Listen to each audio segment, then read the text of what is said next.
Thank you, everyone. I'll start off with a roll call of the commission, and please verbally indicate you're present when your name is called. Commissioner Kelly, Present. Commissioner Lascos, Present. Commissioner Tiki, Commissioner Amato, Commissioner Amato, Here. Commissioner Parkins, Present. alternate Commissioner Cristiano, Present. alternate Commissioner McGee, Present. myself, Commissioner Harger, Mr. Rossetti, our administrator, Present. Ms. Castro, our assistant administrator, Present. Mr. Panico, our consultant, Present.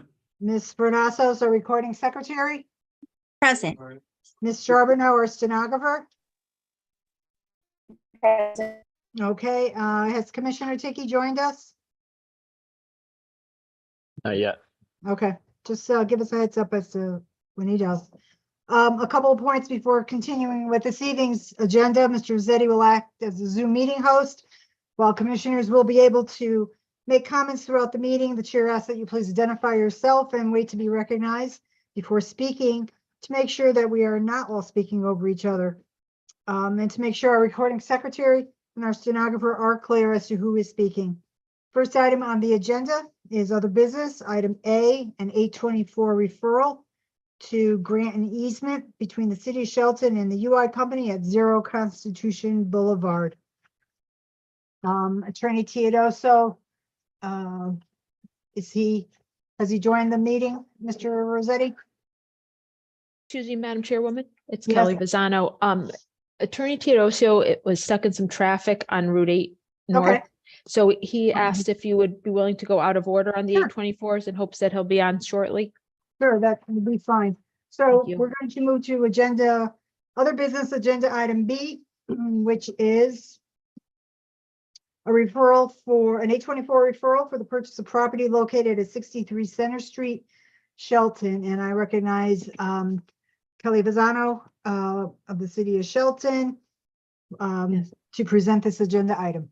Yes, so I'm requesting an 824 referral for the Planning and Zoning Commission to issue a favorable referral to allow authorizing the mayor to negotiate the purchase and use of as I said, a predetermined use that has not been identified yet of a parcel identified as an assessor's card map 129D, block 52. It's commonly known as 63 Center Street.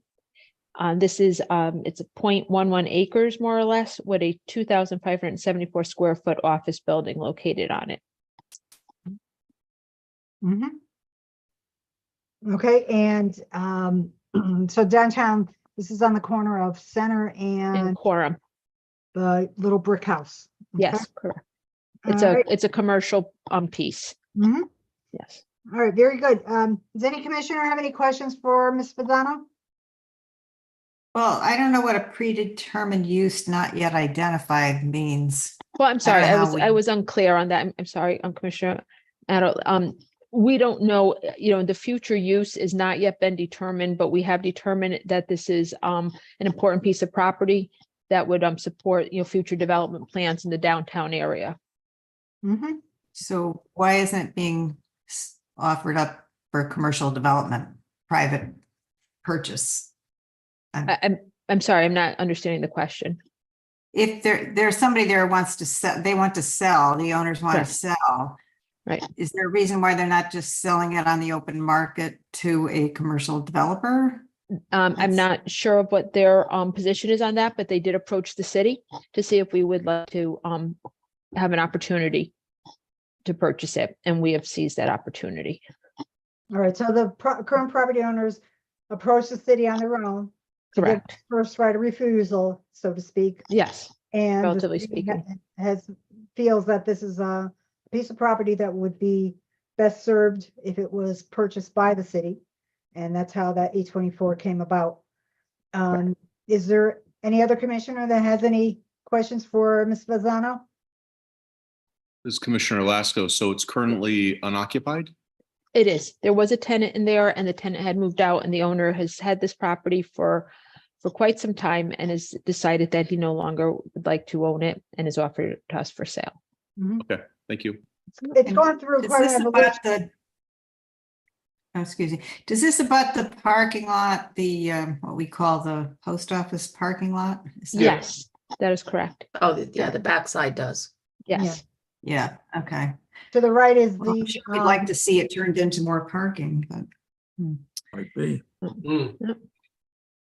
okay. So originally, I think it was a bank.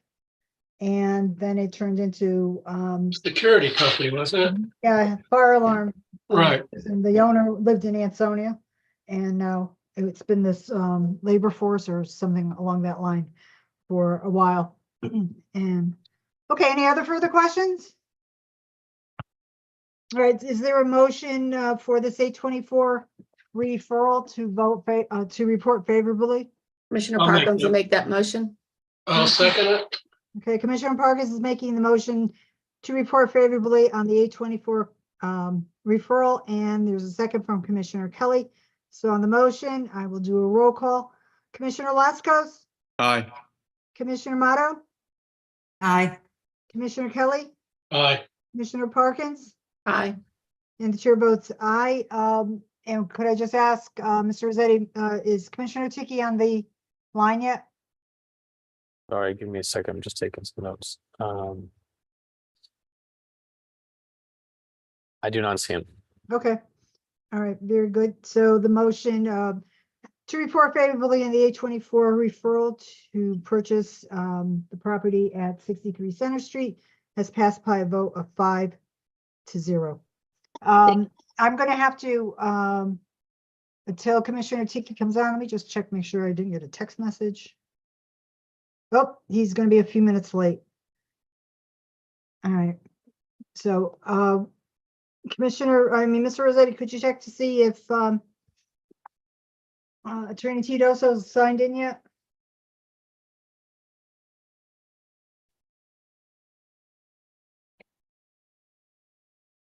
He is not. Okay, I'm sorry, again, I'm sorry for the interruption. He just texted me, so let me see if he's in the process of signing in. If you'd bear with me one moment. sure.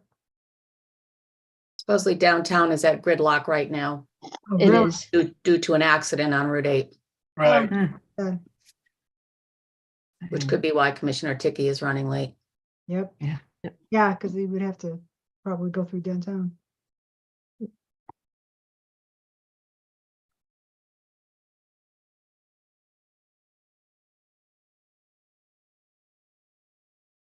I'm just waiting for a response. Sure. He's, he's typing. One of the niceties about doing all Zoom in the wintertime, we'd probably all be late getting to City Hall today, or Oh, those that attend City absolutely. Hall. He's just signing in now, so Oh, okay. All right.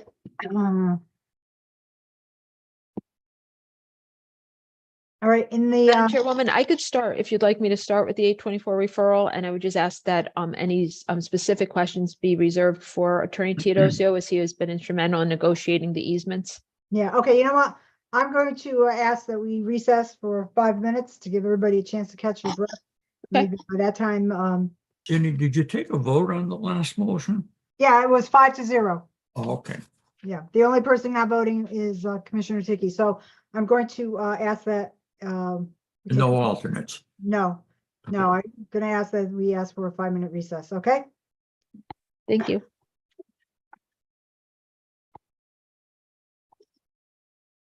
Who was that? Was it Madeline Kelly?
cannot be around anybody.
All right, everybody, it's 6:18 and I'd like to resume. Attorney Titoso, are you with us? Okay, Commissioner Tiki has joined us.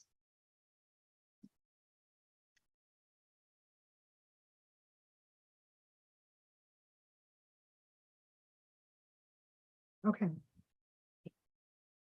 All right, Attorney Titoso, you're muted.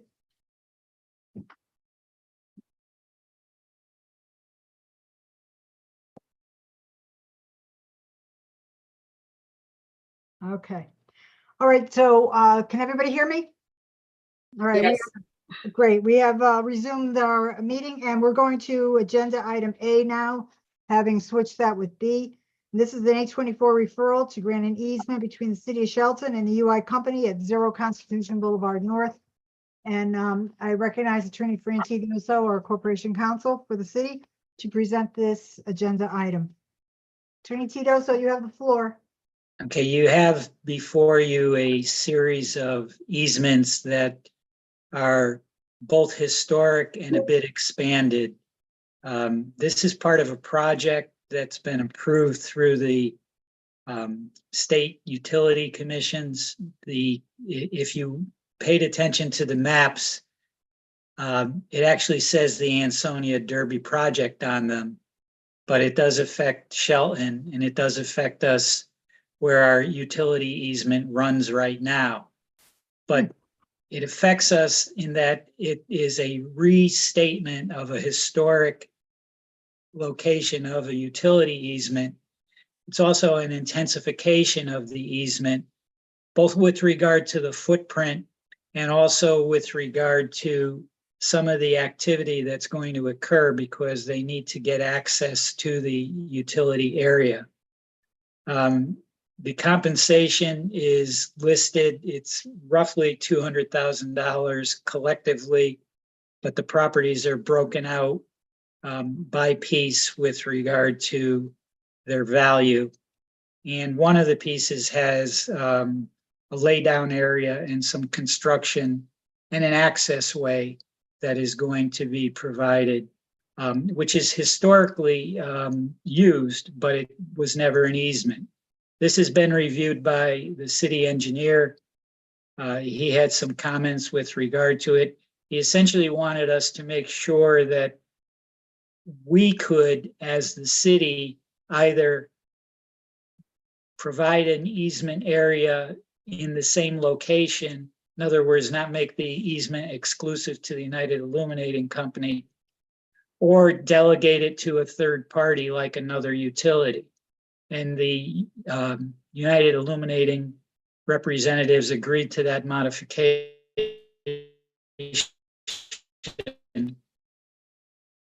clarification that in the event in the future that other utilities are needed in this area, so long as there's no safety issue, in other words, spacing of the utilities is proper, that the utilities could run in the same footprint area. That's Okay, and would you just clarify for the record which portion of Constitution Boulevard we're speaking about? there's a map.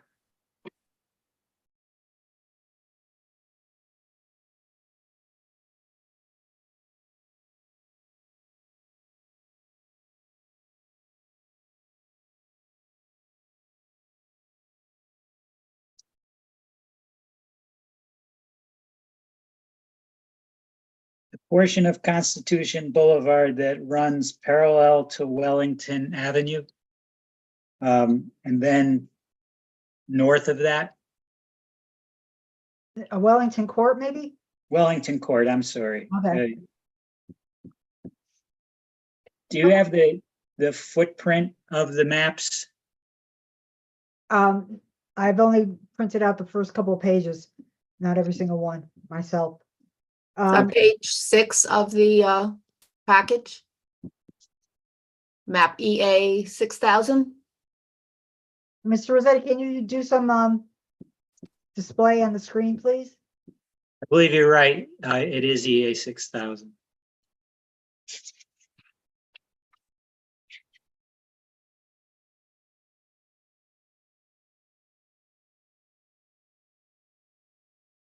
Sorry, I'm in my house, so it's a little That's okay. difficult. Alex, if you go to the little key, it'll show the shaded location in the upper left-hand corner. There it is. Yeah, could you zoom in on that?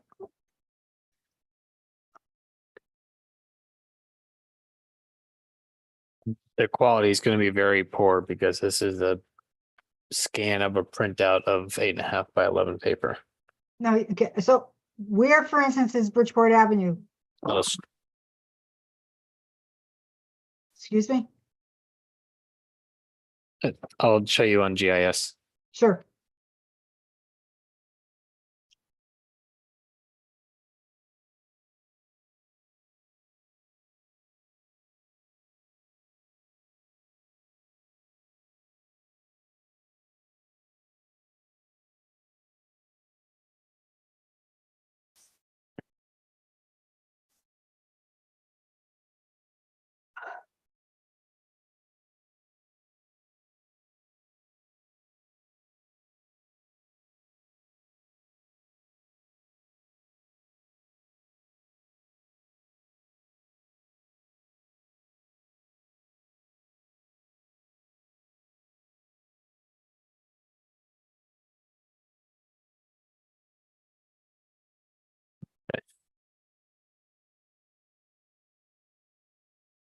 Oh, Fran, were you trying to show them? I was just trying to see if they could view it if I held it up to my camera. Yeah, they can. Give me 1 second. That might be quicker. Let me spotlight for everyone. Okay, give it a shot. There you go. Slide it up, slide it up, slide it up, and just pull the paper back a little bit.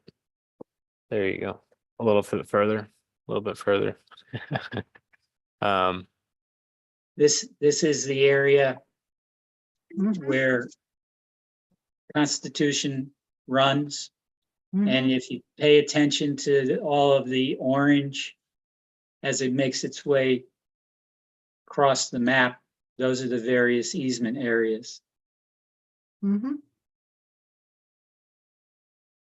Okay, does anybody have any questions for Attorney Teodoso? Yeah.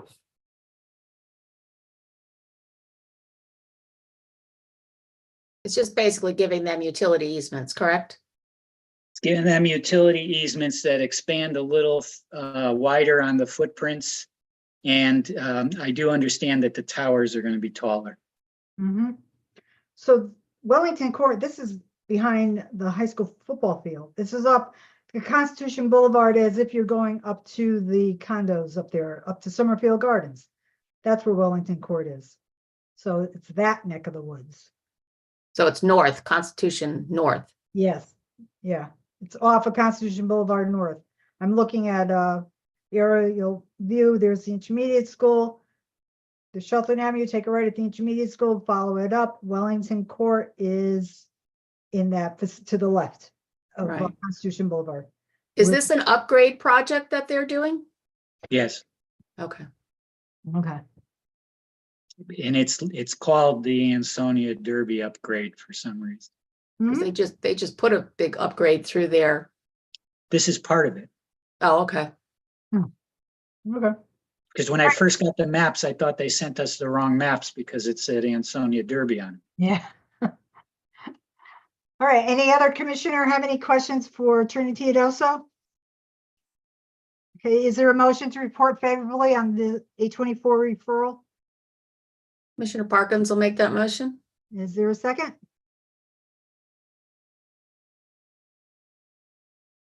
Doesn't anybody want to second? Commissioner Lascos, I'll second it. Okay, thank you. So on the motion made by Commissioner Parkins, seconded by Commissioner Lascos, I'll do a roll call. Commissioner Tiki, Aye. Commissioner Lascos, Aye. Commissioner Motto, She was muted. yeah.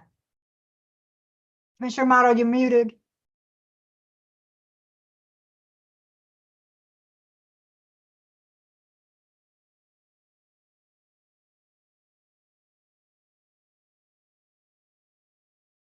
Oh, there you go. So your vote on this, Commissioner Motto? Aye. Thank you, Commissioner Kelly, Aye. Commissioner Parkins, Aye. and the chair votes aye. Motion has passed by a vote of 6-0. Thank you, Attorney Teodoso, for sharing with us all that information this evening and for attending the meeting. I'm sorry I was late. There's a tremendous traffic tie-up. Some of you might have been caught in it. I was caught in it. No, that's okay. We managed. Safe home. That's good. Yep. All right, everyone, Thank you. our next agenda item is the initiation of 2 public hearings. And I'd like to share the protocol for them. Mr. Rossetti will indicate if any written comments were received from members of the public no later than 24 hours before the start of this evening's meeting. If written comments were received, they will be read into the record. The applicant and or its associates will make their presentation. The commission can ask questions during the presentation or at the conclusion. The applicant and or associates can answer commission questions at the time they're presented or at the conclusion of the presentation. The public will then be recognized to comment on the application. The applicant's attorney and or associates will be given the opportunity to address any comments or questions from the public after the last person from the public has been given the opportunity to speak. If the commission feels further information is needed from the applicant, the chair will ask for a motion to continue the public hearing. If the public hearing remains open, the commission is not allowed to make any public comment, discuss any part at the applicant's and/or his associate's presentation or receive any additional information from anyone. If the commission feels the applicant and/or his associates have answered all questions and have addressed all concerns from the commission or in public, the chair will ask for a motion to close the public hearing. Staff will then schedule a discussion about the application at an upcoming commission meeting, during which time the commission will be asked by the chair on how it wants to proceed. At the point in each public hearing when the chair asks for public comments, those members of the public participating remotely via Zoom will be recognized after using Zoom's raise your hand feature, and those members of the public participating via phone will be recognized after dialing *9. After you are recognized, please state and spell your name and state your address to assist the recording secretary and stenographer when doing the minutes and transcript of the meeting. Please present your comments and questions which to the chair and the chair only, not to the applicant and/or his associates. Comments from the public should address specific criteria of the zoning regulations, the merits of the application, and be new information, not a repeat of comments previously presented. Members of the public are expected to practice appropriate etiquette by being quiet, observant, and respectful. Disruptive attendees may be removed from verbally participating. And the first public hearing is for application 2324, Dominic Thomas for David Chukta for a zone change. Commissioner Amato, would you please read the notice of the public hearing? Sure. Initiation of application 23-24, Dominic Thomas for David Chukta for 0 Constitution Boulevard and 0 Way Bassett Street. 3 parcels, Assessors Map 92, Lot 85, Assessors Map 78, Lot 123, and Assessors Map 93, Lot 1, for zone change from R1 and R2 to an R3 zone. The area of the zone change is a plus or minus 6.96 acres. The zone change map prepared by J. Edwards and Associates LLC dated October 1, 2023 are on file in the Planning and Zoning Office. This property is generally bound as follows: northerly by 57 Ridge Lane, easterly by 57 Woonsocket Avenue, southerly by 66 Sunset Drive, westerly by 50 Donovan Lane. Okay, thank you, Commissioner Amato. For the record, I just want to note that if you compared the identification of the 3 lots on the application that's on file online to the legal notice, the 3rd lot was identified in the legal notice as Assessor's Map 91, but it's 93, and Commissioner Amato was given that corrected information. And also, I just when Attorney Thomas starts his presentation, you can just verify on the application.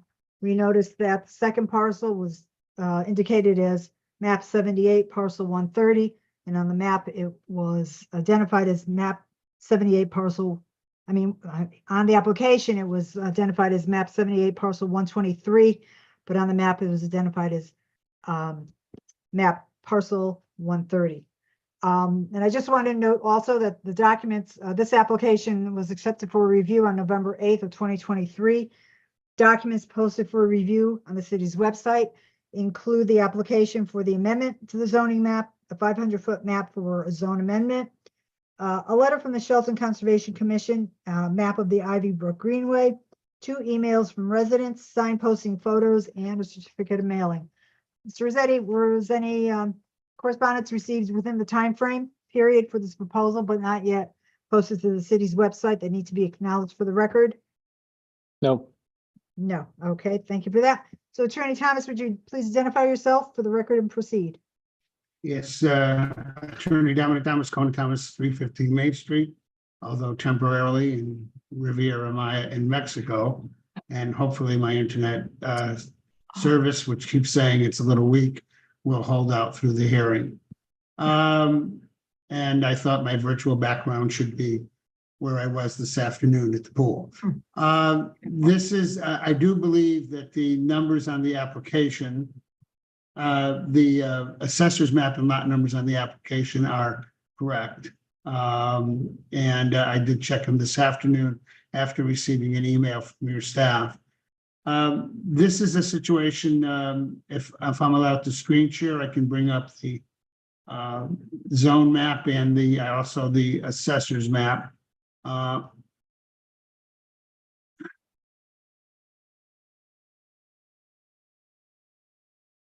Not your agenda, but so I have the assessor's map up, and I'll be with my cursor. I'll show you what the parcels are. The three parcels are this parcel here, which is identified as 3.10 acres, parcel 9286 on the map. Just strip this down. Isn't it And this parcel- 9285, Attorney Thomas? I'm sorry, what? Could you say that? 9285, I'm sorry. 85, okay. I believe it's, yeah, it's not that good. That one and this parcel here, which again, it's, I'm not sure the exact number, but these two parcels are R1 zoned. And as you can see, so I will back up a little bit here. As you can see, those two parcels were created from parcels that were across the street when Constitution Boulevard went through and severed the parcels. This was actually part of, this larger piece was part of the St. Margaret Mary Church parcel. And this parcel, which has since been zoned and subdivided and everything, this was a piece of that parcel. And the third parcel is this parcel here, which is zoned R2. This parcel next to it, which is also owned by Mr. Chutka, is zoned R3. This parcel is Shelton Open Space, zoned R3, and it abuts and was part of a subdivision done up here after Constitution Boulevard was put in, which is all R3. The properties you see here along Woonsocket, Waybosset, Cranston are zoned R4. And the parcels you see along this area, along Sunset Drive, and down here closer to Constitution Boulevard are zoned R2. So it is a hodgepodge of zoning. The intent of this application is to zone these three parcels R3 with the hope at some point to come in to the commission with a R3 subdivision. Now, I will Thomas, can I report. just ask you a quick question, please? Sure. The Ridge Lane is up in the top of the map, and the big. Right. Could you just clarify lot 92-156 right there? What's the zoning for that one? The Shelton Open Space parcel is That's open space. zoned Okay. R3, Okay. very as good. is this one here, which is owned by Mr. Chutka. Right. Okay. They're both R3. In fact, I can, let's see here. Well, this is the zone, the 500-foot zone map. But I also had, let me see if I also have a view on the air photo view to give you an idea. There's Ridge Lane, which we're talking about. This parcel is Mr. Chutka's R3. This parcel is the city of Shelton Open Space, R3. And these three parcels, this one, the other little triangular piece are all the subject of the zone change application. Thank you. Okay, so again, our intent, it's a relative, like I said, it's a relatively hodgepodge of zoning in this area. There are in this area off to the along Sunset Drive, there's a DeMarchis condominium proposal also. And like I said, this is the subdivision Ridge Lane, R3, that is accessed off of Constitution Boulevard farther on down. That was done when Constitution Boulevard was put in. So that's the basic hope of this. Now, I will tell you that we've had conversations with your staff since recently, over the last week or so, concerning what would if we were to change it and how it could possibly be accomplished, actually the development could be accomplished in the form of a cluster, single-family development. And we're going back and forth because up to this point, I haven't seen any things in your regulation which would allow that. What it would allow is a condominium under the regulations. In other words, it would have to be attached units. Right now, the way it's zoned, this parcel could be developed for R2 and accessed off of Constitution Boulevard as a matter of right. And these two parcels, well, this one's a small parcel, but let's say the larger parcel here could possibly end off with a couple of R1 homes and access. We're hoping to be able to combine the parcels and come up with a development after the zone change so that they would all be R3 and in fact be contiguous primarily with R3 zoning. And where would the access be? Well, at this point, that's what's been discussed back and forth. The staff would prefer the access not be off of Constitution Boulevard. And I don't think I'm talking out of school, and Alex and Tony can jump in. And there's the possibility of accessing off of it, either Cranston, Woonsocket, or Waybosset, depending on the feasibility of the access. The point is to try to get all the density, I believe, into this area. The issue becomes what's allowable under your zoning regulations and whether or not a text amendment would be necessary to accomplish it. Right now, that's for single family cluster. Right now, you could, upon being zoned R3, you could utilize a section in your regulations and things that would allow attached units or condominium units similar to the one that's a couple of streets over to be on the R3 parcels. It would be helpful if this map indicated what those current zoning is on those parcels. Mhm. It's very Excuse me? confusing to flip back and forth. Yeah, there should have been one You- map that had each of a parcel Yes. identified. And what is the zone across the street, across Constitution Boulevard from that? Yes, where your hand is right now. I believe you changed it to R2.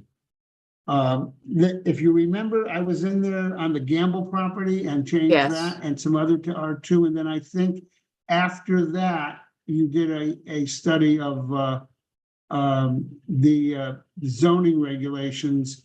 And I think even though the zone map shows it as R1, I thought you changed it, including the Montgomery parcel, to R2, but that I defer to Alex on that.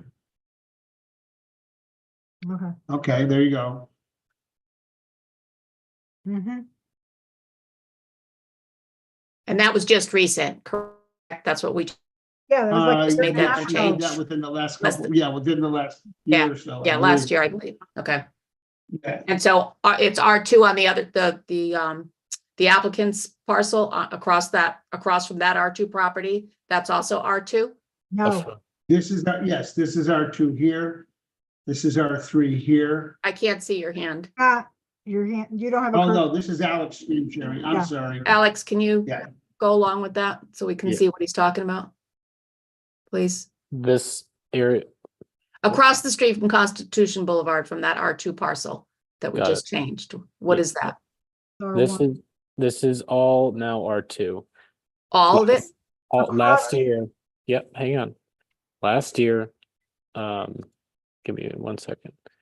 Let me clear my screen. Okay. Last year, the board zoned from up at this intersection down to trying to remember the cutoff street. I think it was Sharon or Shellview down in this area. We zoned everything up north of here R2 because the majority of these parcels conform to R2 zones. not R1. So the majority of this area was pre-existing non-conforming. And so the action and we had approved the proposal here for the subdivision on Gamble Place. And so the action was taken to rezone from this area along Long Hill Avenue south. So the remaining R1 sliver is what I will circle for you.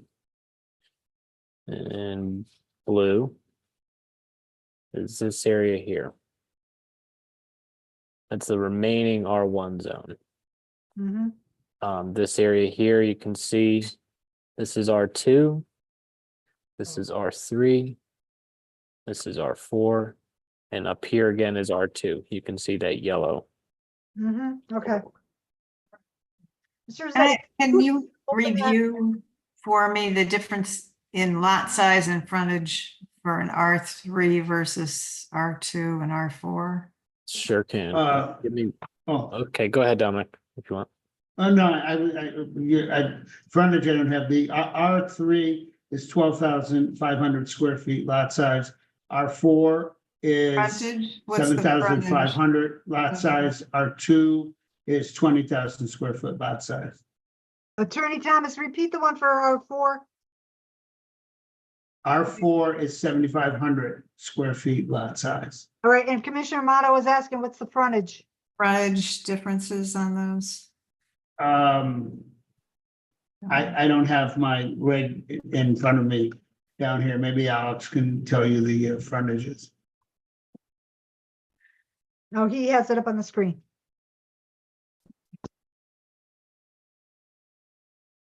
That's 12,000, 75,000. Frontage. Oops. So 75, 60, and 50. Where are those? I just Oh, crossed. okay, yeah. And I'm sorry, 115 for R2.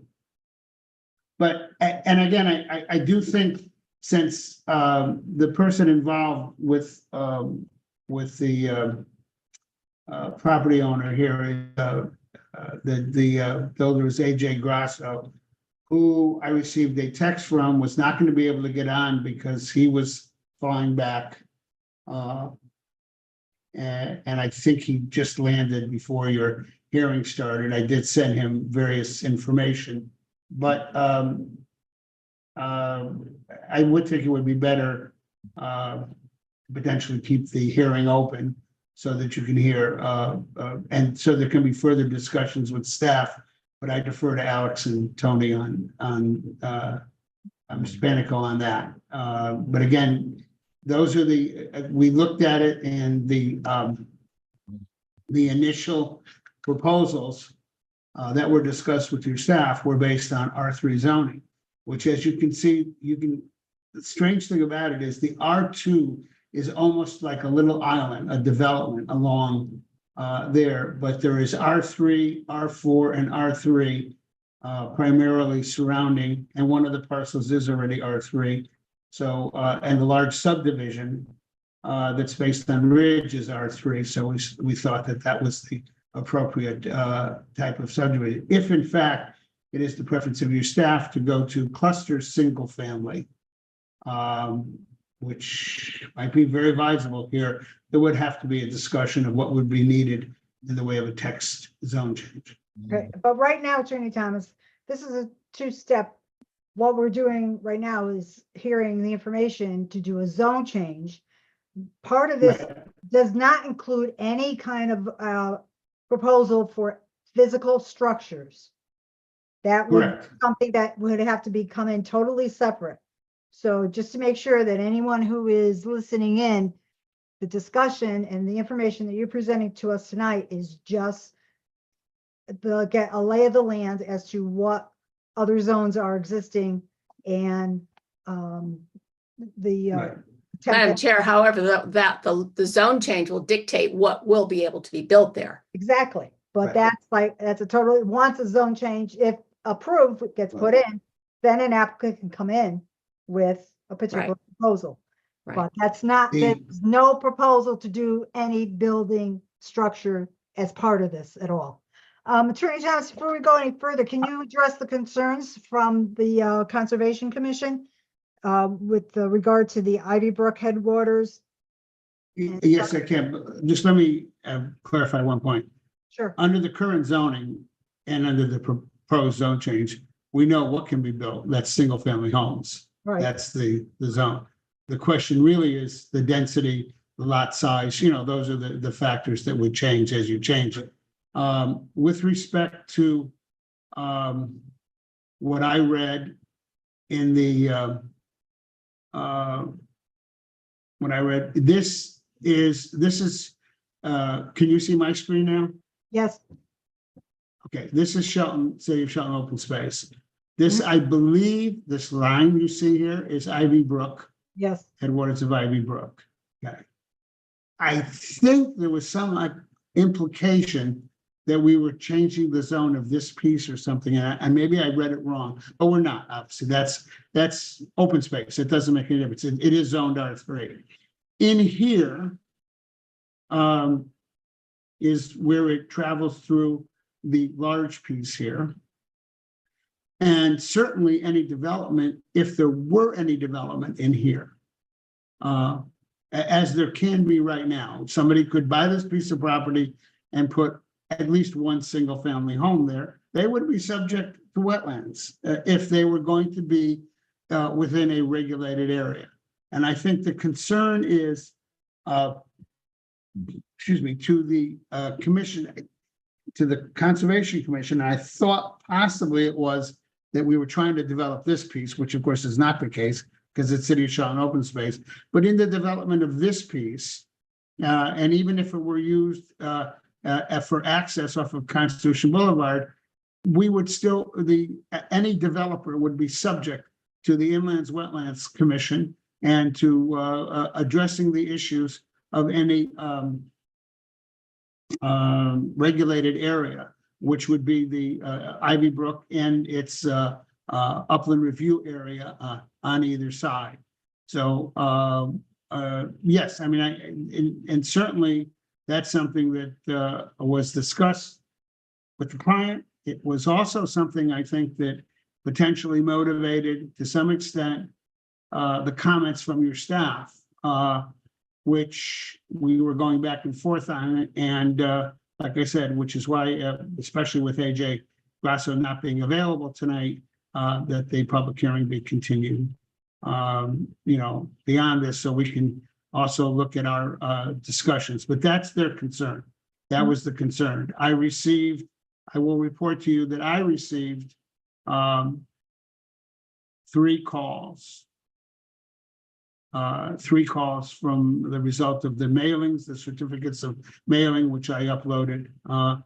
And by the way, with respect to the sign posting, if you're posting a sign on Constitution Boulevard, I will let you know that boy, do people travel fast down Constitution Boulevard when you're trying to take a picture of the sign.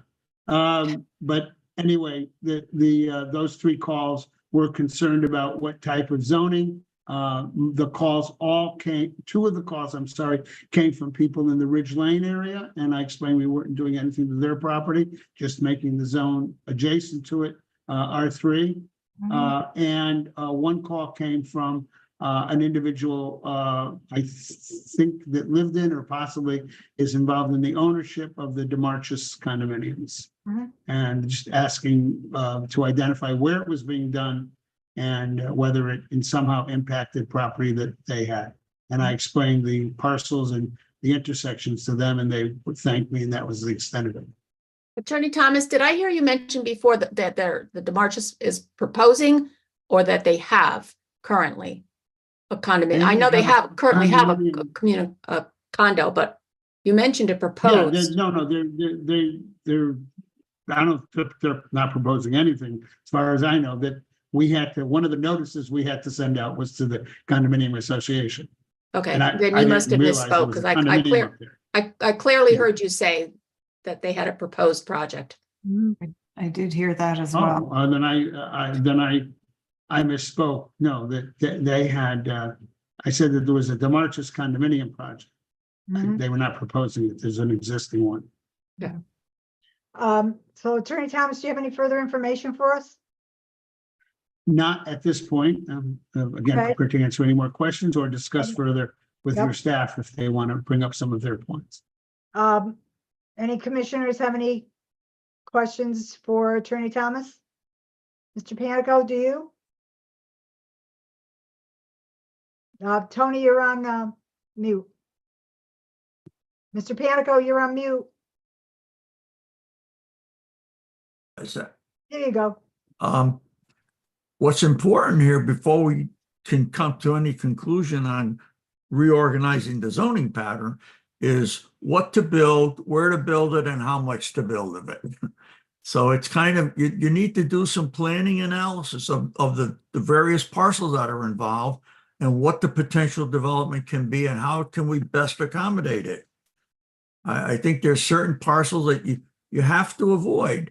We have Constitution Boulevard and ideally would be to protect the entire length of Constitution Boulevard with a non-access line. And I'm sure that the applicant doesn't want to agree to that without knowing what he can put on the zoning that he has on his side, because today he's got rights of access. Mhm. So you have to kind of have a pretty good idea what the final picture is in order to realize what the steps are to get there. Mhm. Just clarify, you called it a what kind of line? No, Non-access line. okay, thank you. And that would control driveways and roadways. Mhm. Okay, Similar to what is along Bridgeport Avenue in various areas when it was going to be Route 8. And many areas of Constitution Boulevard, Mhm.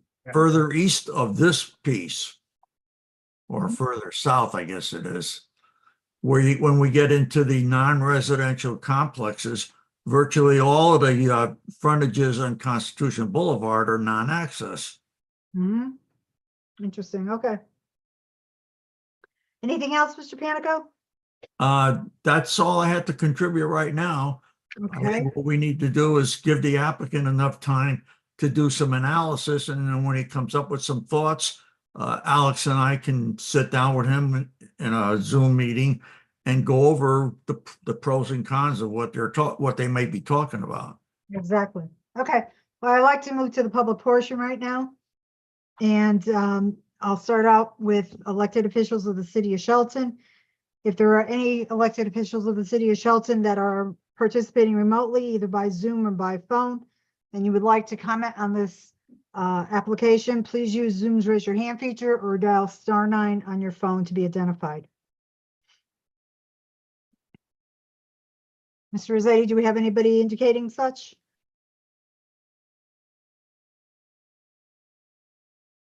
First, you had said the elected officials. I don't see any elected officials, but there are others.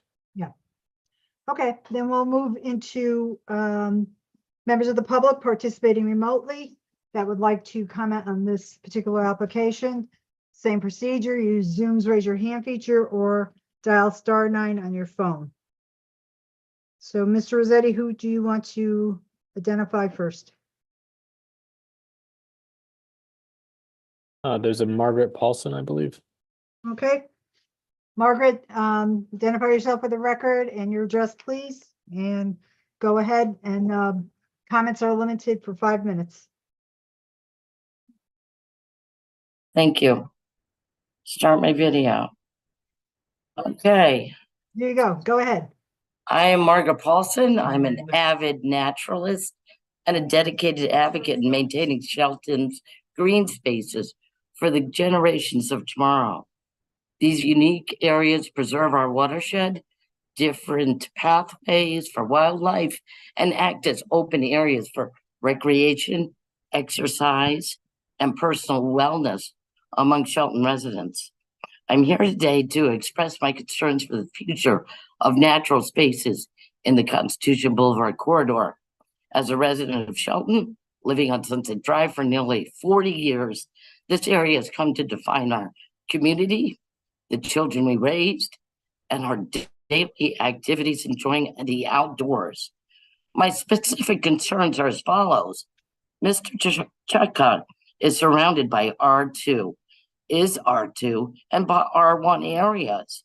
When Mr. Chaka bought the 3.5 acres from St. Margaret Mary's Church, it was R1. I do believe it was a violation of Appendix A, zoning, Chapter 1, Section 1.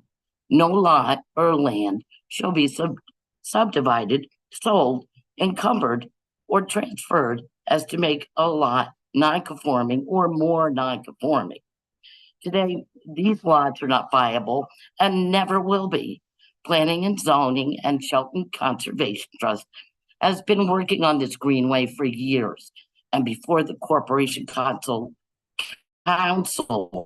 was involved.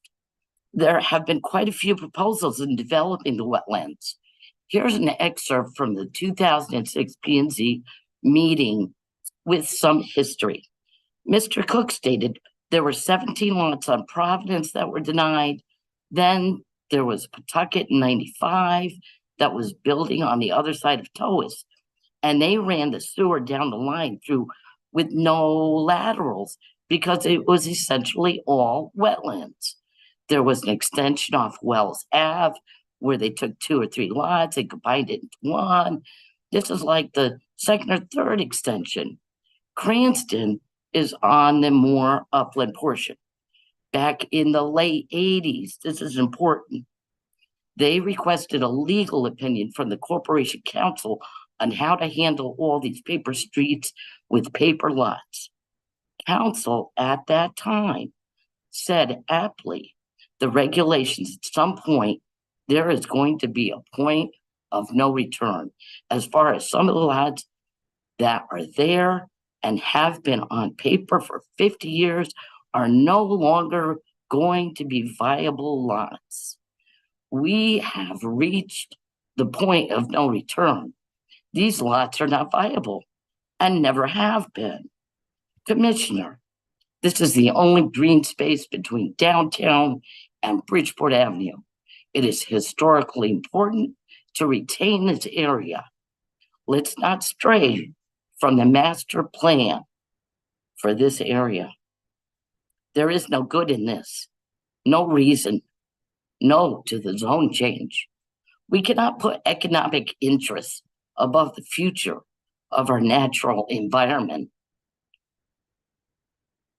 where short-term financial gains may threaten centuries of natural growth and sustainability.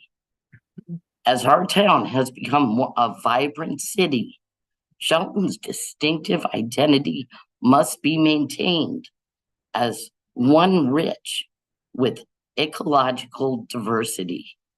This has been, and I hope will continue to be, one of our greatest strengths as a community and destination in Connecticut. As a result, I implore you to reconsider these zoning changes and not lose sight of the richness that has made Shelton what it is today. I oppose them wholeheartedly with great conviction in the interests of my neighbors, my family, and my children's children. Thank you. Okay, thank you, Ms. Polson. Did you identify your address for the record at the beginning? 64 Sunset Drive. Good, thank you very much. Okay, Mr. Zani, who's the next person?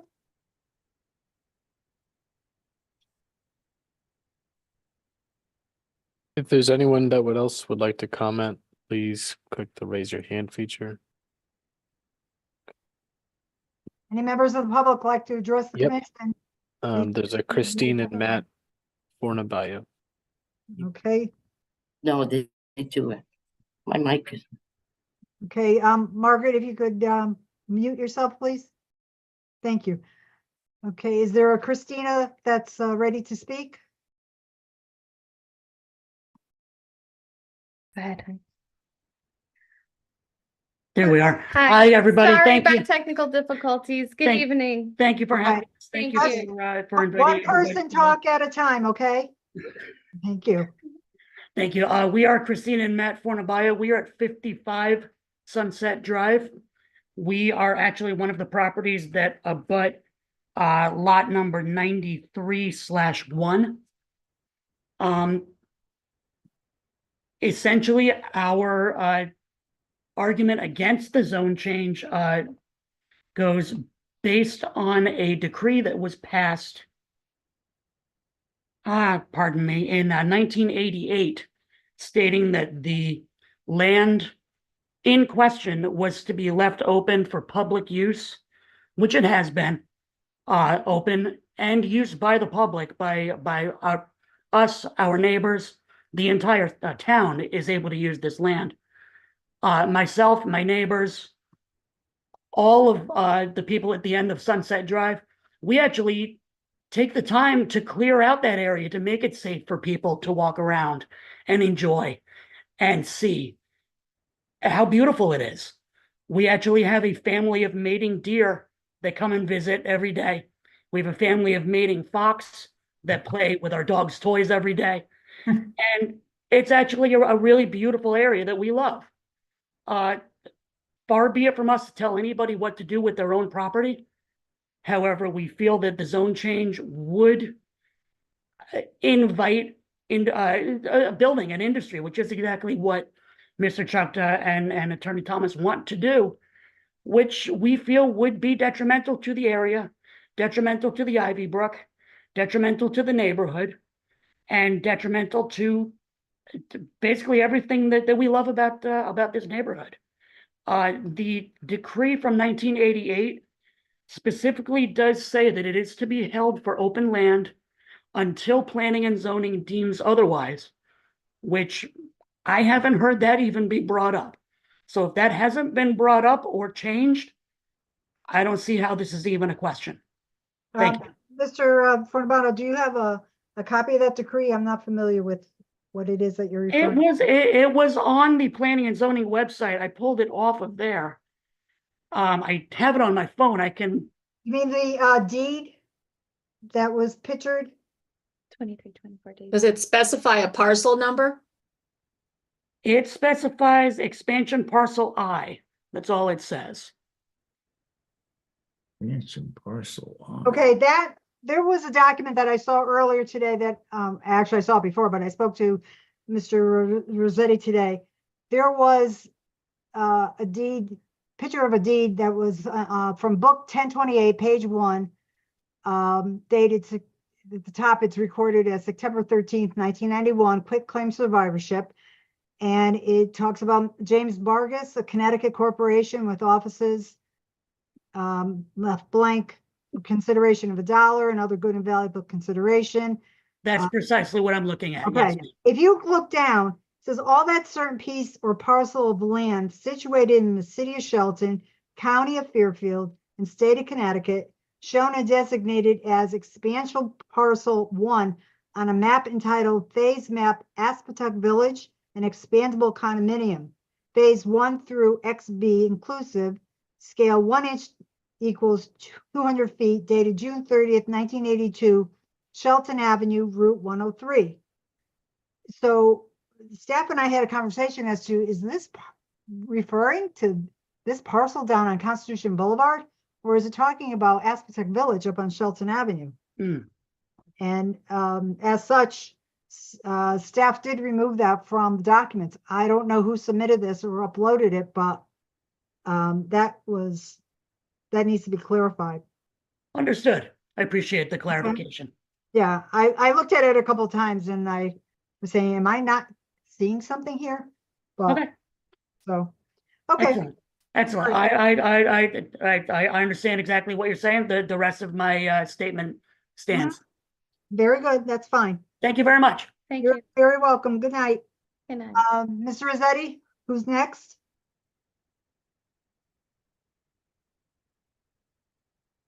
Does We anybody- have a D Tukta. If you give me 1 second. What's the last name again? It's Tutka. Steve Chuck. Is- D, just give a second. Okay. She'll- This is not the applicant. No. Oh, okay. All right, for the person that's coming on, please state your name and your address, please.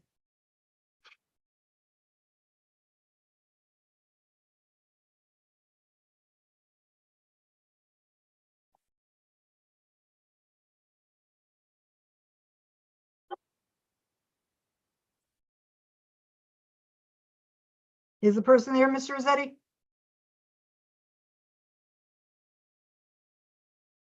It's like they signed on their iPhone. She's here. Just So this is from a phone, not a Zoom. Okay. Oh, there you go. D Tutka, Tutka. Okay. Hi, I'm sorry, just unmuted. My name is Dee Tutka and I live at 51 Woonsocket Avenue. From a phone, not a Zoom. Okay. Oh, there you go. I'm on both, actually. You have to mute one. Yes. You have to mute one. Okay. All right. I'm on my You phone. say your address, 51. Yes, 51 Woonsocket Avenue. Okay. I'm the third house from the bottom, and I also own a lot right behind us on Cranston. Mm-hmm. Okay, so we bought in about 18 years ago. My concern to ask you to reconsider the zone change would be coming from a neighborly point of view. In the past 8 years, the amount of people that have moved in with small children onto our street has been immense. There's a lot of kids in this neighborhood. My concern is the amount of traffic that could come down our street into this complex. Our street is very narrow. The kids are out all the time. And I'm coming more from a dangerous kind of point of view, what may happen. So my second point to reconsider is this is actually our only buffer between us and really the noise on Route 8.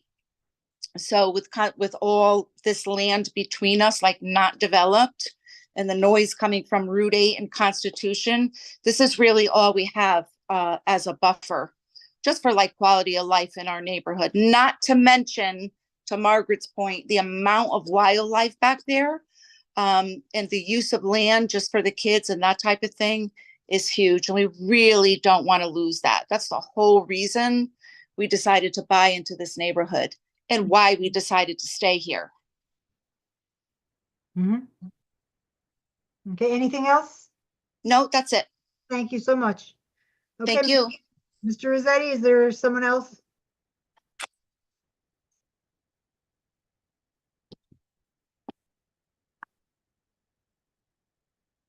if there's anyone else who would like to comment, please raise your hand. Okay. There is an additional person. Margaret Paulson has raised her hand again. Margaret, you already spoke. What information do you have?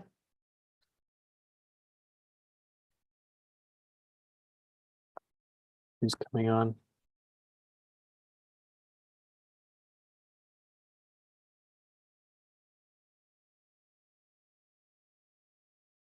This being the only major greenway between downtown and Bridgewater Avenue, the Ivy Brook is a migration route for deer and wildlife. They come up from Stratford following the Houstonic through the former landfill and up the Ivy Brook. That's probably why there's so many accidents on exit 13. Okay, is that it, Ms. Paulson? No, zoning to R3 would allow for denser housing. Okay, Ms. Paulson, if there are other people waiting to speak, they really need to go first after everyone has See the anybody opportunity. holding their hand Ma'am, up. you have to listen to what I'm saying. Everybody that wants to speak gets to go before you because you've already had a turn. You Yes, can ma'am. turn back on at the end. So I'm Mr. Rossetti. Who is the next person that wants to speak? There's a Vanessa. Okay, Vanessa, I see you on the screen. Could you spell your last name and It's state your address? Vanessa County. It's Vanessa County, Countie. Okay. And my address is 51 Sunset Drive. Okay, go ahead. You have 5 minutes. So I agree with everything everyone said, about, mostly the wildlife is the biggest concern, and the safety of all the kids in the neighborhood. I'm actually a daycare teacher, so that is a big priority for me. And I eventually want to have children of my own. A big selling point of moving to Shelton is because there is a lot of different things to do, and we have the woods behind us. We also have a puppy. This is Pepper. She's a German Shorthair Pointer. And if you're not familiar with the breed, they are hunting dogs. So having the woods behind us, she gets to have all the experience of sniffing, and she doesn't do any hunting. We don't have her trained for that.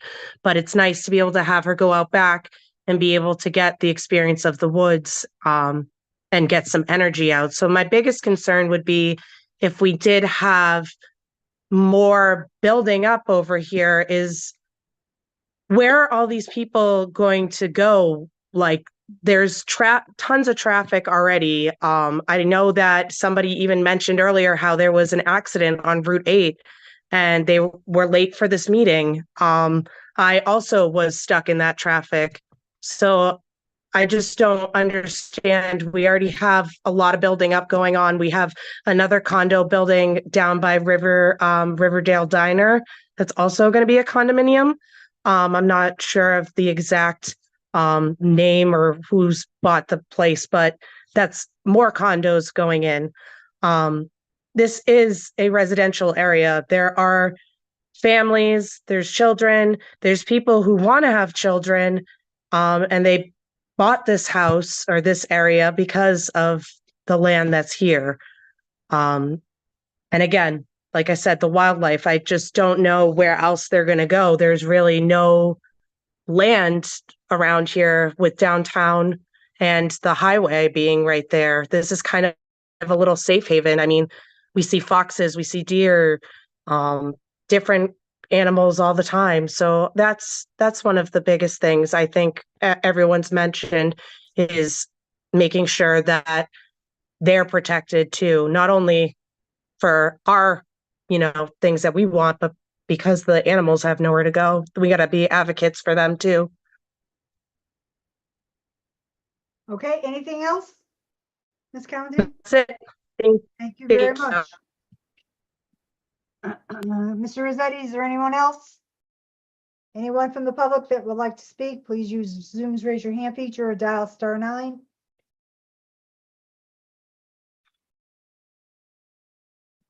We have another member.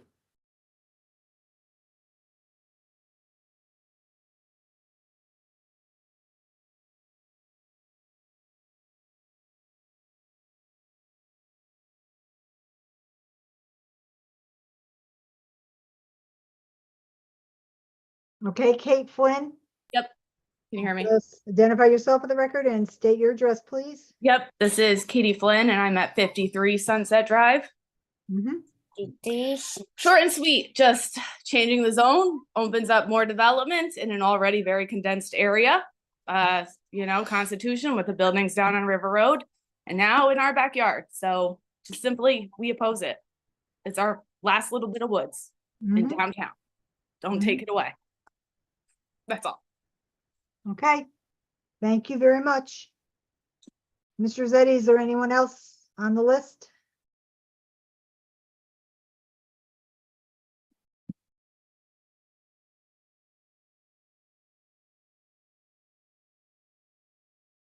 If there's anyone else that would like to speak, please raise your hand.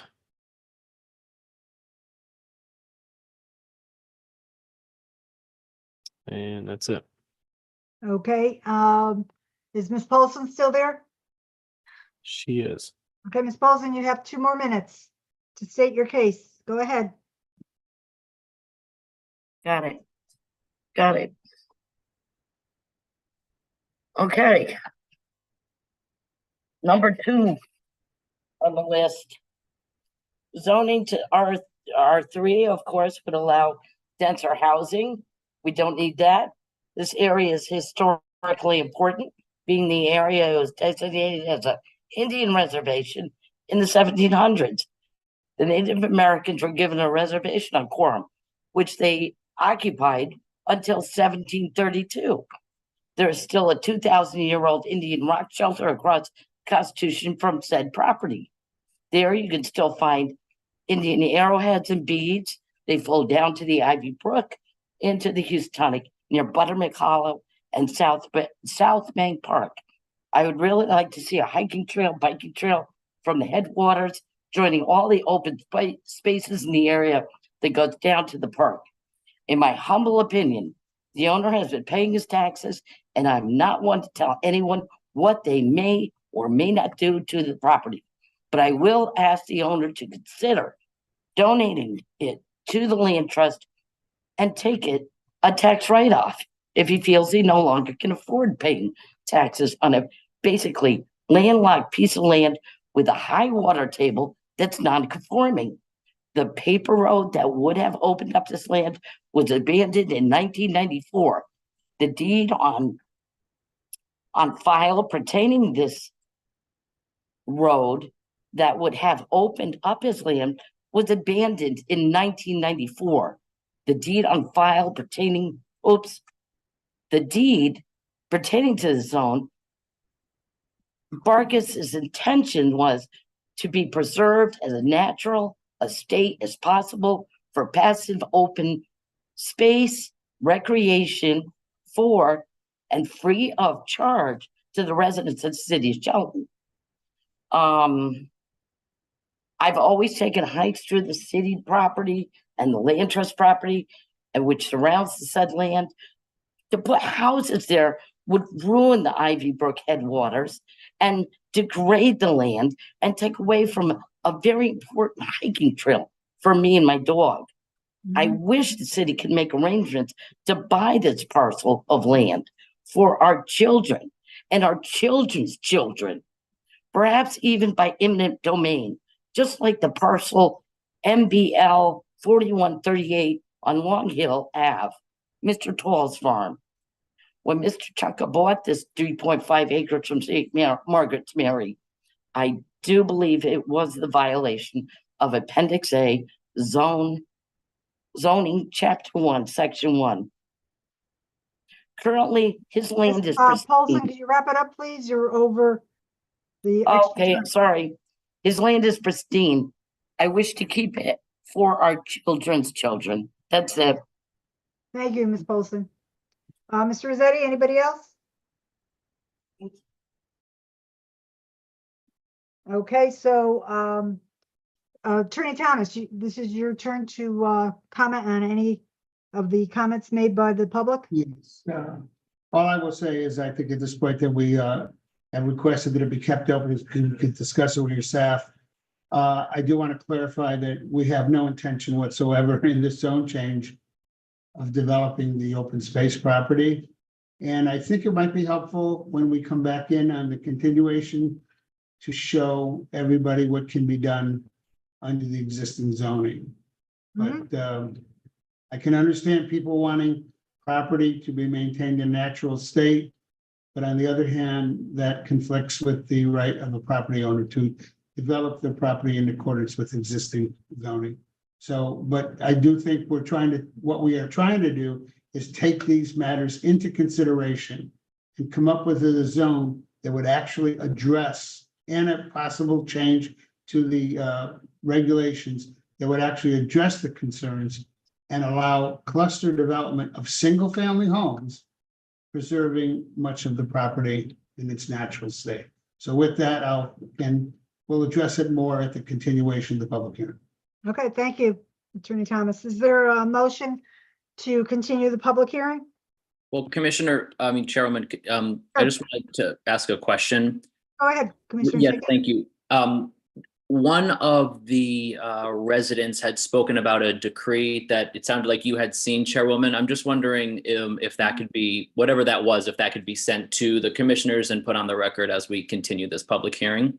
Yeah, this was on the website. Yeah, it was. And when staff and I read it together today, it refers to Aspetuck Village, an expandable condominium of Shelton Avenue, Route 103. This is made, 108. 108, yeah, oh, it says on here, Route 103. So I don't think totally wrong. intended to upload a document, but this is not the right document referring to this particular proposal. How did it get up? How did it get up there? I don't know who uploaded it. So Attorney Thomas, are you aware of this document? I was not aware of the document. I will have to defer to the fact that I did not check the Google Drive down here the last 3 days. Okay, Shame thank on you. I was confused by that versus what the resident had said, but Right. I'd be happy to motion to continue the public hearing and keep it open. Okay. I'll Yes, second that, Commissioner Harger. All right, so Commissioner Ticky has made a motion to continue, seconded by Commissioner Kelly. So on the motion to continue, Commissioner Motto, Aye. Commissioner Parkins, Aye. Commissioner Laskos, Aye. Commissioner Ticky, Aye. Commissioner Kelly, Aye. and the chair votes aye. Motion to continue is passed by a vote of 6-0. Okay, thank you, everyone. Next, so the continuation of the public hearing will be on the agenda of an upcoming meeting. Next public hearing is for application 2330, Dominic Thomas for Fountain Square LLC and FS Shelton LLC. Commissioner Motto, would you mind reading the legal notice? Sure. Initiation of application 23-30, Dominic Thomas for Fountain Square LLC and FS Shelton LLC at 745 to 795 Bridgeport Avenue, Assessor's Map 28, Lot 18, for a minor modification of PDD number 91 for a re-subdivision of Lot 6 into 3 lots, 6A Panero and Metro Mattress, 6B Goddard School, and 6C pad site with drive-through, plans titled Re-Subdivision Lot 6 dated December 4th, 2023, prepared by Rose Tizo and Company LLC, are on file with the Planning and Zoning Office. This property is generally bound as follows: northerly by 3 Enterprise Drive, southerly by 811 to 819 Bridgeport Avenue, easterly by Bridgeport Avenue, and westerly by Parrot Drive. Thank you. Okay, this application was accepted for review on December 13th, 2023. Documents posted for review on the city's website include the application for the minor modification of PDD, a re-subdivision map, signposting, photos, and certificates of mailing. Mr. Rossetti, any other correspondence received within the time period for this proposal but not yet posted to the city's website that needs to be acknowledged for the record? No. Okay. Okay, Attorney Thomas, please identify yourself for the record and proceed. Yes, Attorney Dominic Thomas, Conan Thomas, 315 Main Street, Dearborn, Connecticut, representing the applicant. This is a proposal and for a re-subdivision of Lot 6. What I've put up on the screen is a blow up of the re-subdivision map. I also have the re-subdivision map, the full map for you to look at. In today's day and age of pad leases and commercial development, back, I believe in 2019, we, as part of this development in Fountain Square, we subdivided the property into 7 lots. Lot 7 is all the common areas that are responsible for the maintenance of the property. At the present time, my clients have a proposal to purchase 3 of the lots, 3 of the buildings.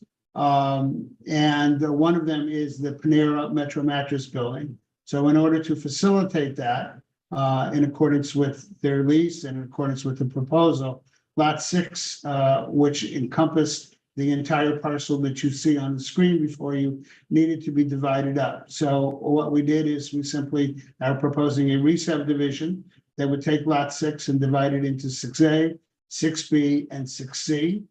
And a very simple proposal, and then therefore 6A could be part of the proposal. After the subdivision was done, a declaration of reciprocal easements and access and utilities was recorded and is recorded on the land records and governs all access, utilities, and vehicular access, pedestrian access between all of the lots. So all that was taken care of at that point. Upon this being done, it will simply be updated to reflect the re-subdivision of lot 6A.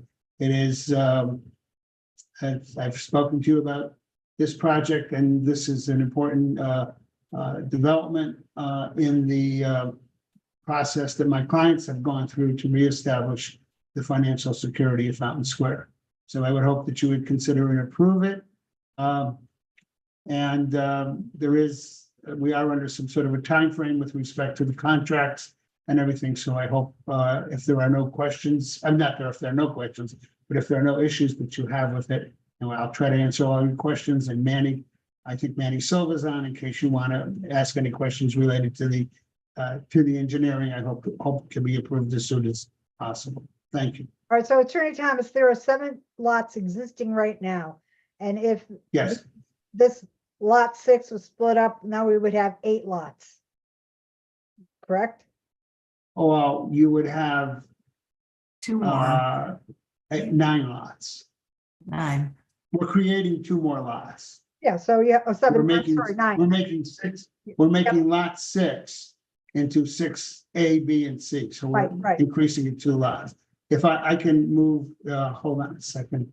No, but after there's split into 3 different lots, who is going to maintain ownership of them? The ownership of lot 6A may very well change. The maintenance of the property, the required supervision and maintenance of the entire property is required to be done by lot 7, which you see here, which is all the common properties all around. And that will remain with F.S. Shelton LLC, that is the current owner of the property, in conjunction with the developer Fountain Square LLC. And that they're also maintaining lots 1 through 5? They are maintaining the entire site. They have to coordinate the maintenance of the entire site, even if the lots are sold. And there's nothing to prevent once lots 6A, B, and C are separate lots with separate owners from them to be transferred again, to be sold again. Correct. Yes. Oh, yeah, they can be, all of the lots, all the other lots could be sold. But right now, all the lots on this property are owned by the 2 LLCs. Correct. Okay. And the purpose of this is to raise capital? Yes. Question And for- for somebody, like I said, somebody is interested in 3 of the pads. Selling of pads is a very common transaction going on right now in many commercial developments. Question for Mr. Panico. Does this overly complicate the commission's ability to control this PDD? No, it doesn't necessarily overly complicate it, because once your review process is over with, the responsibilities lie with the developer. My only concern was I see all kinds of easements on the map, and I see some reference to access over the common lot number 7. What about the access to lot 6B and 6C? How? That is all governed by the declaration of easements that was recorded years ago and the updating that will take place upon this action. Is There that are all on this mandatory map? cross easements of access and utilities. That's a requirement. It was a requirement when you subdivided it, and it will be a continued requirement because it's in the declaration of easements that was required. Okay, does this plot reference that agreement or those provisions, just so that we are assured that there is vehicular access to lots 6B and 6C? There is mandatory vehicular and utility access through any lots created in the subdivision after you initially approve the subdivision. Right now, there is no 6A, B, and C. When there will be an amendment to the declaration that includes the fact that there is Typically, the lots. access comes from property that's continued to be owned and maintained under lot number 7 by the developer. That is But lot not number correct. 6B and 6C rely on access over someone else's That property. is not correct. The declaration requires that any purchaser gives access of utilities and vehicular and all other access, pedestrian access to any other lot in the subdivision. All right. And that is a typical common declaration in many of these. We are not doing anything unusual right now. These are very common where the pads are sold. I or understand that financed it is or a anything, common, yeah. it is a common situation. Does this particular map make reference to that agreement? Or those stipulations or whatever you want to call them? The map doesn't, they're recorded in the land records. Okay. It's in the chain of title of this property. It was done right after your first subdivision, when you approved the subdivision. It was immediately recorded in the land records. Okay. Madam Chair, I have a question for that. Go ahead, Mr. Attorney. I'm sorry, Commissioner Cristiano.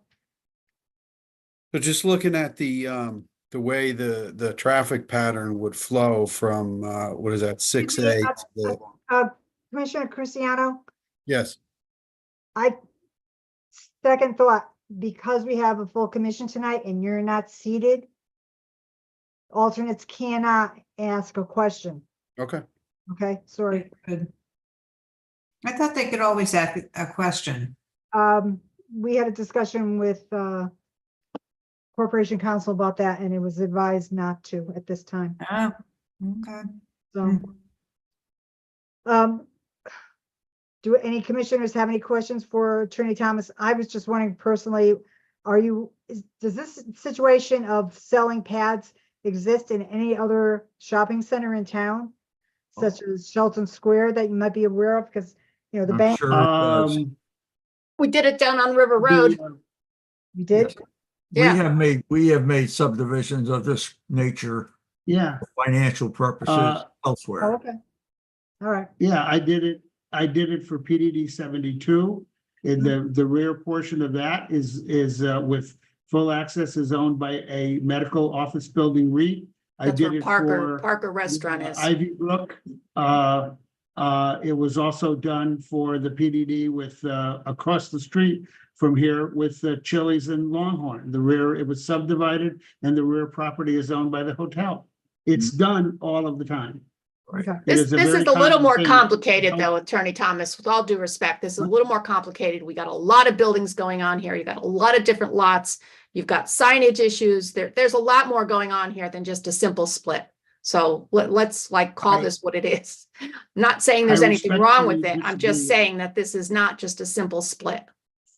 I respectfully disagree. These are very common. The selling of pads is very common, and it is important in many cases to the financial viability. And it is something that is, like I said, you've approved it before, just because it's one lot or two lots. It's not, when you have a declaration, it is not in any way, shape or form anything unusual because there are multiple lots and multiple buildings. We just need to make sure that the new owners of these property are well aware of the PDD standards and what's required in terms of signage, et cetera. They are, believe me, I drafted the contract. They are well aware of that. Okay, thank you. Well aware of it. But it doesn't make any difference because even if they were not, they would still be subject to it. But they have been well aware and well advised, as have the tenants that are in there. When they come in, they're advised very carefully that they are in a PDD and what the requirements are. Attorney Thomas, I think I would personally have a better comfort level with this if the shopping center had been totally built out and we had existing tenants all over the place, and this was just something that happened after the fact. And when it comes to PDDs and people understanding their responsibilities, there's a small shopping in Split Rock. A tenant went and decided to paint the exterior of his building. And we caught him on that and he had to paint it back. He had not come before us to ask that he be allowed to do so. And when we found out about it, he was called into the office with a couple other people. And he was told, no uncertain terms, you paint that back to what it was originally, because that is what we approved for exterior building treatment for that PDD. So you have to sort of hope that they understand what their responsibilities are, but that's not always guaranteed. I can assure you that in the contract and in their due diligence, they have been advised from me what is involved in a PDD. But the assumption that tenant, I mean, yes, you're right, tenants do things and it's often a problem, but these are people that are buying the pads and well aware of the zoning. Their due diligence, I would have to say, is enormous, because I'm responding to a lot of it, including what the zoning is and how the zoning operates. And they have been told that. That's all I can tell you, assure you, and it's been because of the fact that their due diligence. The entities looking at this are very experienced at doing this and realize that they are bound by the zoning regulations and other regulations that would apply to their site. Now, a lot of businesses are regulated by zoning, but they don't necessarily follow through. And that's not just speaking about Fountain Square, but throughout the town. You know, we have the zoning enforcement officers kept busy for sure. So, so is there any other commissioner like any comments or questions of Attorney Thomas before we? Yeah, I do, Commissioner. Go ahead, Roger. Commissioner Kelly. Yeah, Attorney Thomas, where is the flow of traffic for lots B and C? Is that through the parking lot of A? Yes. Okay. What is the flow of traffic for it? Well, let me try to, I'm having trouble with, okay, the flow of traffic is the flow of traffic that exists. Yeah, they would have to go through, this is one travel portion that goes back to here. Right. And right now, we have to remember, this map is developed because this development is in process. And there's also a travel portion through here that goes around that will connect up, you know, and there's a circular. There's actually an approved initial concept plan showing the full traffic pattern. Okay, no. That this commission approved. All right. All the parking areas are all interconnected, and they're all part of the traffic flow. That document that Attorney Thomas is referencing gives anybody the right to pass over any part of any travel way in any parking lot. Okay. All right, gotcha. All right, number two is that do the people, I guess they're buying the plot of land, they're buying the pad? They buy the pad. Is that what they're doing? Yes. They buy Typically, the pad yes. and surrounding lease area. All right, do they have to sign an agreement with the landlord stating that they will adhere to all planning and zoning and everything? They're bound by it because that's an encumbrance on the property. They're bound by it, yeah, whether they sign it or not, they're bound by it, but in their due diligence, part of their due diligence is to understand the zoning that's applicable to what they're purchasing. Okay. And they have been told, just like I sat down with Chick-fil-A and explained to them what a PDD was. And they have been, these prospective people have been told exactly what a planned development district is, and that when the landscaping needs to be replaced, they need, you know, if it's other than a potted plant, you know what I mean? Yeah, no, I I understand They that. need to go to planning and zoning. Now, is this particular lot, or you don't know probably, is this going to have a drive-through? I thought I read someplace where it had a drive-through. Maybe. It has a drive-through. Lot C does have a drive-through. All right, are we? Lot C.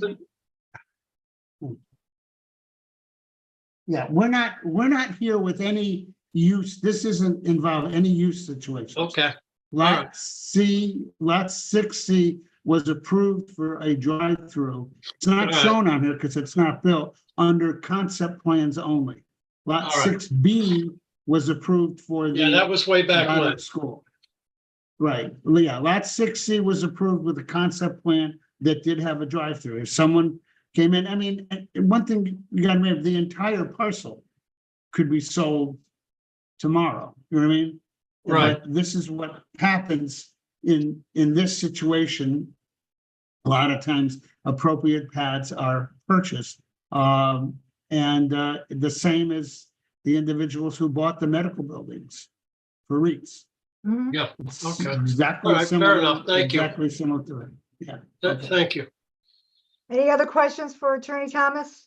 Yeah, I maybe don't quite get this. So they're buying the building or they're buying the whole lot, including the parking lot? They're buying the lot Okay. with Buying the building. their land, their, All right, yeah. but then they are going to be maintaining the parking lot, or is that the lot 7? Is that the, Lot 7 is responsible for coordinating the maintenance of the entire parcel. That so is in the. all the parking That is in the areas and, declaration. So even if someone is going to be maintaining their own, it has to be coordinated with lot 7, and all the maintenance has to be intercoordinated according to the declaration. okay, thank you. They're talking snow removal, lawn cutting, landscaping, Correct. picking up the garbage, that kind of stuff. Okay. All right. Anybody else for Attorney Thomas?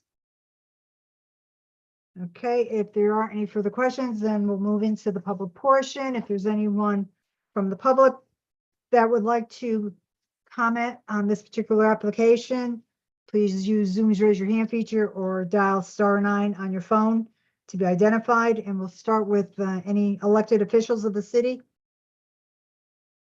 Mr. Rossetti, or is there anyone identifying themselves? No. Okay. I'll ask again, if there's anyone from the public that would like to comment on this particular application, please use Zoom's raise your hand feature or dial *9 on your phone. No one yet? Mr. Rossetti? No one. Okay. All right, so how would the commission like to proceed with this application? Would you like to continue or close the public hearing? I think we should close the public hearing and then discuss it. Yeah, I think we should close it also. Mm-hmm. Mr. Panico, do you have any concerns? No, that's fine. Okay. All right, so if there isn't anyone that objects, is there a motion to close the public hearing? I'll make that motion, Commissioner Archie. Okay, Commissioner Kelly's made the motion to close. Is there a second? I'll second it, Commissioner Mato. So on the motion made by Commissioner Kelly, seconded by Commissioner Mato to close the public hearing, Commissioner Laskos, Aye. Commissioner Tiki, I, Commissioner Parkins, Aye. Commissioner Kelly, Aye. Commissioner Mato, Aye. chair votes aye. Motion to close the public hearings passed by a vote of 6-0.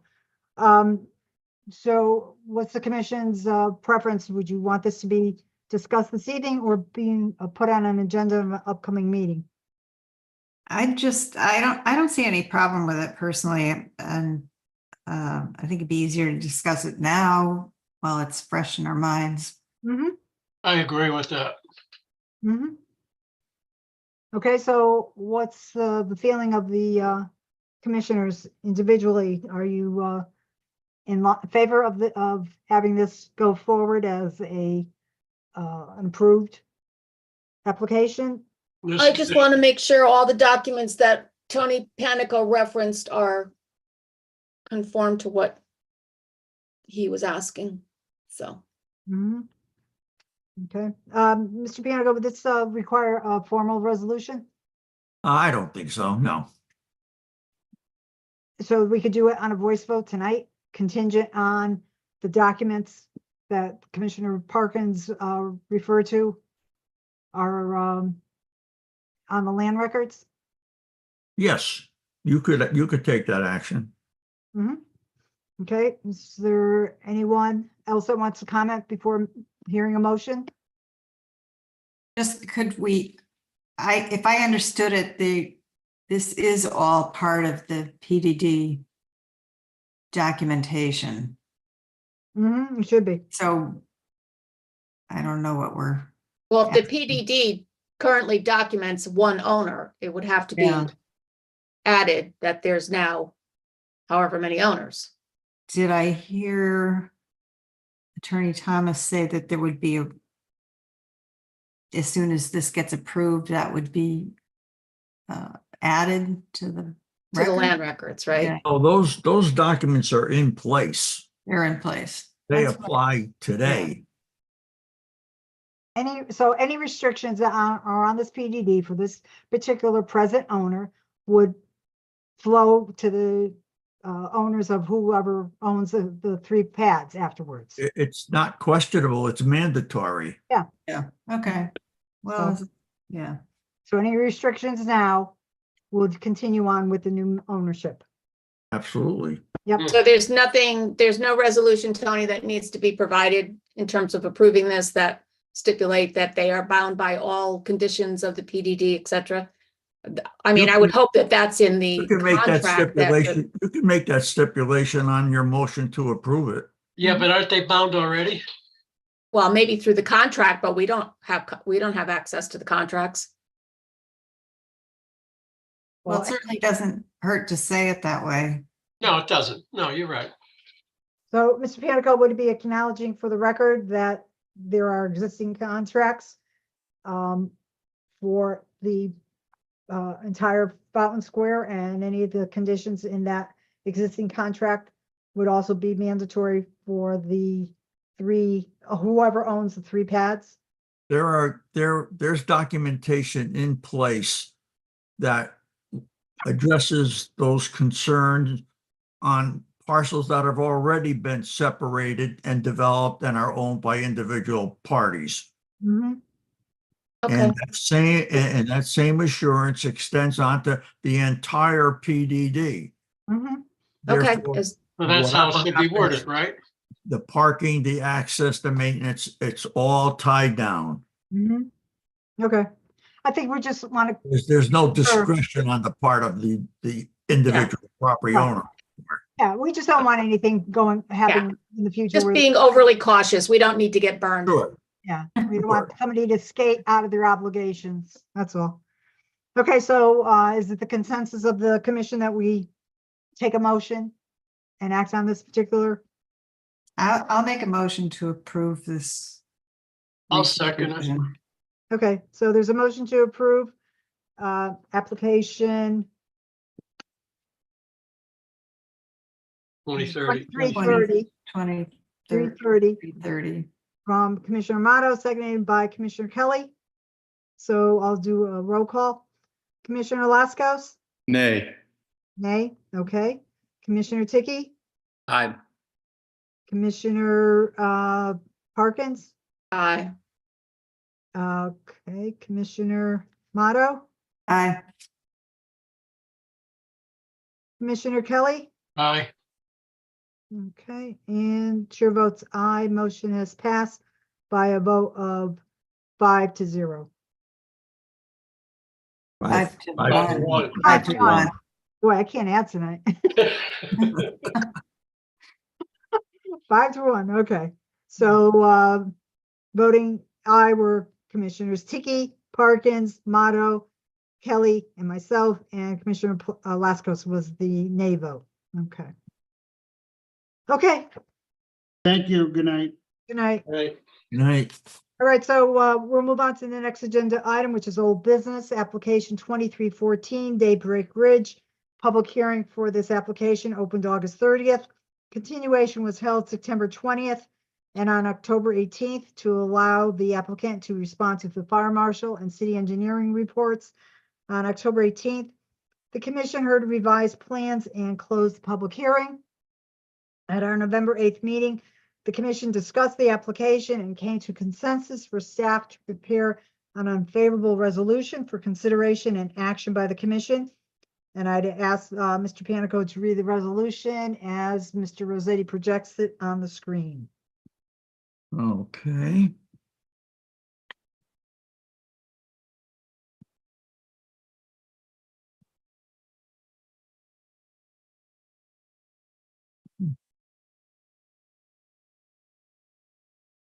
Okay, this is a resolution regarding application 2314. And it's what I'm going to read you is our final draft.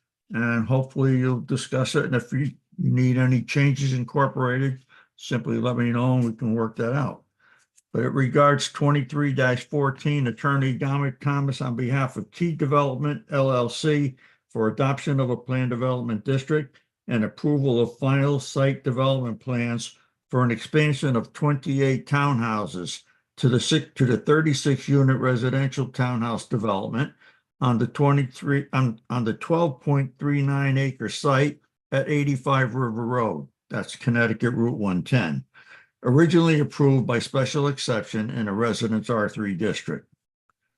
The applicant originally received approval of a special exception on December the 10th, 2019 to construct a residential condominium development of 34 attached townhouse units, subsequently increased to 36 units on a portion of the topographically difficult 12.39 acre site at 85 River Road in a Residence R3 district. The remaining vacant portion of the site was intended by the applicant to be protected by a perpetual conservation easement granted to the city of Shelton.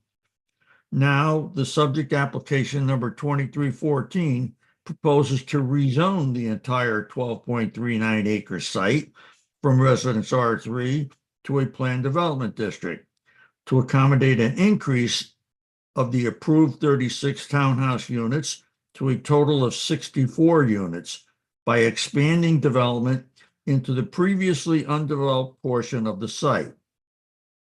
The proposed expansion exceeds eligible density and is not allowed on this parcel in the Residence R3 district. Therefore, the applicant is proposing rezoning to a planned development district to overcome the zoning limitations and restrictions of the current R3 district. The PDD application, including plans entitled Daybreak Bridge Initial Development Plan and Final Site Development Plan, 85 River Road, Shelton, Connecticut, prepared by Rose Tizo and Company, LLC, architects, surveyors, and engineers, dated 1/10/19, revised to 5/31/23. Was accepted for review on August the 9th, 2023, and presented at a duly noticed public hearing commencing on August the 30th, 2023, which hearing was continued to September 30th, 2023, to allow the review of the traffic study and other referral reports, as well as plan modifications and revisions in response to the initial commission concerns. After discussion, the hearing was continued on October 18, 2023 to review and discuss further design modifications and changes, anticipated rock excavation information, and other concerns, after which the public hearing was officially closed. During the public hearing phase, public comments offered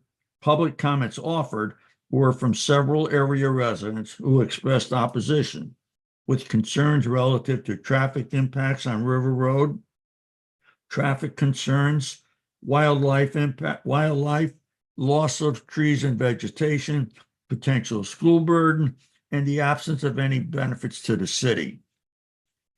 After ongoing commission and staff review and discussions of the proposal, the commission arrived at and offers the following comments and findings. Number one, notwithstanding the commission's comments and findings set forth below, several members reiterated their concern that whether or not the vacant portion of the site was restricted from further development, the proposed density, severe topography, and dead-end access and other physical circumstances of the site severely impact reasonable development, and therefore they do not favor such further development of the subject site. Commissioners also expressed their opinion that the single existing non-conforming restaurant across the street from the site entry does not justify PDD eligibility of the site. There was no commission support for the increase in development density and intensity on the subject site. one or more commissioners noted concern that Route 110 traffic, proposed density, difficult topography and grades, negative impacts on abutting properties, and the increase in density from 36 to 64 dwelling units is not desirable and do not support the proposal. Number two, with regard to the eligibility of this location for the consideration of a PDD, the commission notes that the general area encompassing and surrounding the subject site is not part of any SDA on River Road. This portion of River Road is not characterized by established non-residential areas. The only non-residential development in the vicinity is a single long-standing restaurant on the opposite side of River Road from the subject site. The restaurant is a pre-existing non-conforming use in the Residence R3 zone. There are no other non-conforming non-residential uses in the immediate area along River Road. The nearby multifamily units and the existing on-site multifamily use under construction are allowed by and subject to the provisions of the existing Residence R3 zoning. The special exception approval of the 36 units currently under development is based upon the maximum permitted density supported by the developable acreage of the site. The site is now being proposed for the site area now being proposed for additional development is required to support the approved 36-unit R3 special exception. Any further development of this site is inconsistent with the intent represented with the proposal for the current 36 dwelling units. Under the current R3 zoning, there is no development potential for the remaining vacant portion of the subject property.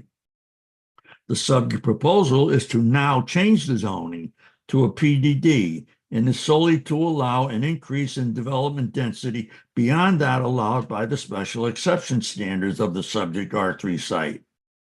The approved site development currently under construction will provide an adequate transition from the non-conforming restaurant use to the residential neighborhood to the southwest of River Road.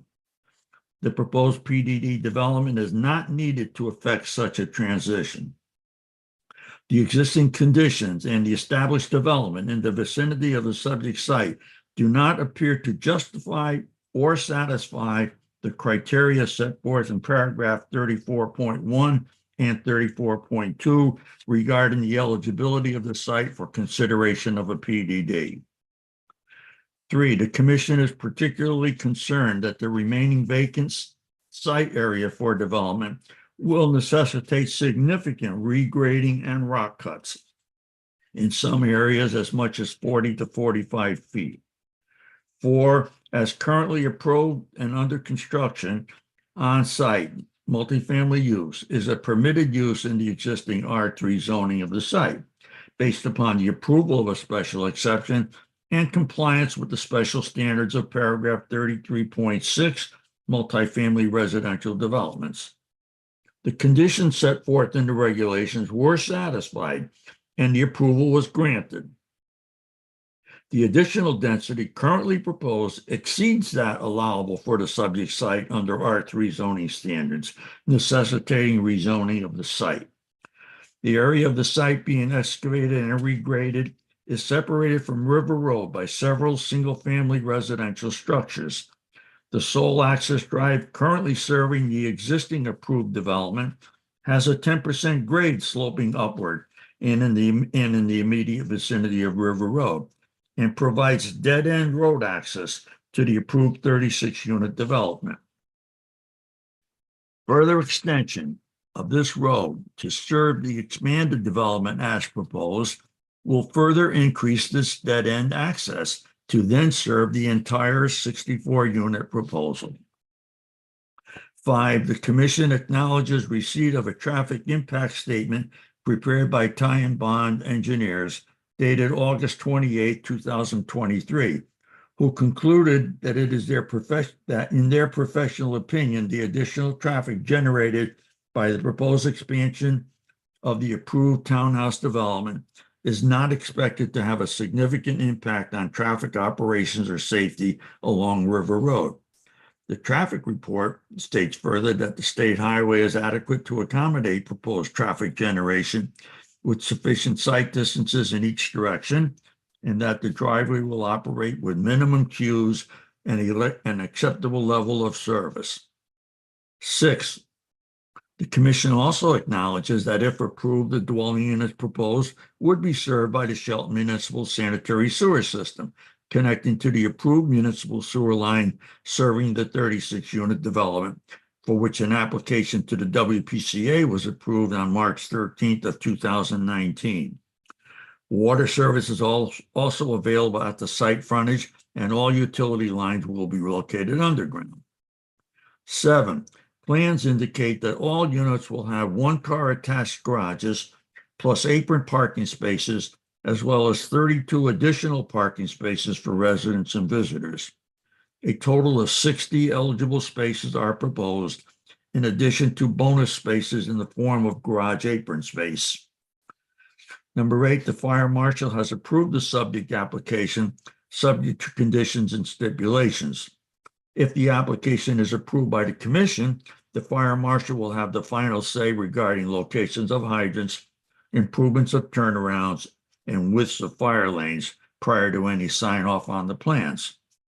The city engineer's review letter of September 15, 2023 identified several serious concerns, several of which were addressed by the applicant's engineer at the public hearing of October the 18th, 2023. If approved by the commission, all remaining concerns must be addressed to the satisfaction of the city engineer, including the drainage system and all other site improvements work. Prior to any commission approval, final review by the city engineer will be required. 9, the commission notes that the use of additional retaining walls on the site, as proposed, requires further consideration to minimize certain cut slopes and preserve existing conditions. If approved, final site and construction details of proposed walls must be prepared and certified by a professional engineer. For vehicular safety purpose, wood beam guardrails would be required as needed, and a 6-foot-high dark-colored vinyl-coated chain-link fence around the stormwater detention pond, and a 4-foot-high fence at the top of the rock cuts.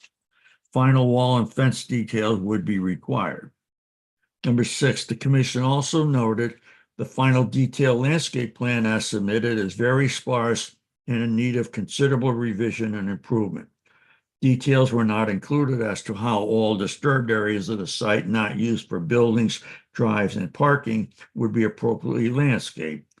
A typical building landscape plan should be provided, drawn at a larger scale. Information regarding size and species of plant materials should be provided, as well as a minimum survival period and provisions for additional supplementary planting as deemed necessary by the commission. Care should be taken to adhere to commission requirements with regard to the use of native plant species. After further discussion, several commissioners reconfirmed their conclusions that in addition to the physical development constraints of the site is not positioned in a transitional area, and the current 36-unit proposal provides adequate transition from the solitary non-residential restaurant use to the adjacent residential development without the subject proposal. Accordingly, there are no other conditions that would appear to grant eligibility to the subject site for development of a PDD. It was also concluded that the approved special exception was predicated on the representation of the applicant that the unused balance of the site would be protected from any further development by granting a perpetual conservation easement to the city of Shelton. Therefore, the subject site is no longer eligible for additional development, whether under a PDD or any other zoning designation. Accordingly, it was the unanimous consensus of the commission to deny the subject application 2314 and to authorize staff to prepare a detailed report and suitable resolution of denial for commission review and consideration. Therefore, the staff has prepared the following resolution. Resolution. Whereas Mr. the Panico, app- Excuse me? Mr. Panico, would this be an appropriate time for any commissioner that had any questions about the findings, which is what the. Well, you want to do it now, or you want to wait and do it at the end? It's up to you. I just didn't know if, because it was quite long, whether or not there was any concerns by any of the commissioners on any of those. If not, we can proceed. I do put in at the end of the resolution, prior to action on the resolution, a provision for the commission to have further discussion of the applicant, of the report. You want to deal with it then, or if you want to interrupt this and deal with it now, you can do that also. Yeah, let me just throw it out to the commissioners. Does anybody have any questions for Mr. Panico about the first 10 points that he just read? No. No, Okay. I'm clear. Okay, No comments. okay, thank you. Commissioner Parkins, Commissioner Kelly, you good to go? Yeah, no, Okay. I have no problems. Okay, all right, go ahead then, Mr. Panico, we're good. Okay, then getting to the resolution, the first clause, whereas the applicant has submitted a proposal for a PDD for the approval of a 28-unit expansion of the 36-unit townhouse development under construction at 85 River Road, as shown on plans entitled Initial Development Concept Plan and Final Development and Final Detailed Development Plan, showing an expansion of the approved 36 townhouse units into the vacant portion of the site by the proposed addition of another 28 townhouse units for a total of 64 units, together with supporting parking, circulation, and related site improvements. And whereas the applicant has submitted a proposed statement of uses and standards applicable to the PDD proposal to accommodate said proposed expanded development, and whereas the commission is familiar with the currently approved special exception application for the 36 units, as well as the subject 28-unit expansion, and has discussed and reviewed in detail that portion of the site intended to accommodate the expansion, as shown on the accompanying plans and related documents thereto. And subject to the comments and findings set forth above, the commission notes the following. Number one, the documents submitted as part of the application satisfy the requirements for the consideration of a proposed PDD, primarily as related to an initial development plan and detailed development plan for said PDD. Number two, the commission, after completion of the 3 public hearings sessions and its review of all materials, testimony, and detail pertaining to the site and the surrounding area, has identified a number of findings and concerns as set forth above. Number 3, upon completion of its review and study of the proposal, the commission reiterated its serious concerns relative to PDD eligibility, as well as the eligibility of the subject site for any additional development. Now, therefore, on the basis of the above and all available information, and in accordance with the provisions of Section 34 of the Shelton zoning regulations, the Shelton Planning and Zoning Commission has determined that in addition to its inherent consensus, the subject site is not eligible for a PDD proposal, and further that the vacant land of the subject site is not eligible for additional development. And on the basis of its findings and concerns set forth above, hereby moves to deny the subject application number 2314 for a PDD proposal to expand development of the subject site. Okay, can I have a motion to move the resolution for discussion? I'll make that motion, Commissioner Kelly. Okay, is there a second? Commissioner Ticky will second. Thank you very much. Okay, so on the motion to move the resolution for discussion, Commissioner Motto, Aye, yeah. Commissioner Parkins, Aye. Commissioner Ticky, Aye. Commissioner Laskos, Aye. Commissioner Kelly. Aye. The chair votes aye. Motion is passed by a vote of 6-0. Okay, is there any commentary that anybody wants to provide? Any questions? I have a question on page 8, at the top of page 8, where it says that the application satisfies the requirements. Could you put the resolution back up, please? Yeah, that's, Is that from an administrative standpoint? yes, exactly. Yeah, that was a little confusing to me. Page 8. Yeah, the documents submitted as part of the application satisfy the requirements for the consideration. Yes. Can we just insert? In other words, all the required components of the application are there. There's a statement of use, there are development plans, there's a traffic report, etc. You made that determination when you decided to accept it for review and set a public hearing. I'm just wondering, I don't know if anybody else was a little confused with that. I'm just wondering if inserting the word satisfy the administrative requirements for the consideration. We could do that. It's possible. Yeah, I think that would just help clarify, because at first I thought, well, wait, it doesn't meet the requirements of a PDD, but I think you were getting at it from an administrative standpoint. It doesn't meet the standards of a PDD. It meets the requirements of an application. For review, yeah. Okay. The word administrative should clarify that. Okay, thank you. That's the only question I had. Okay.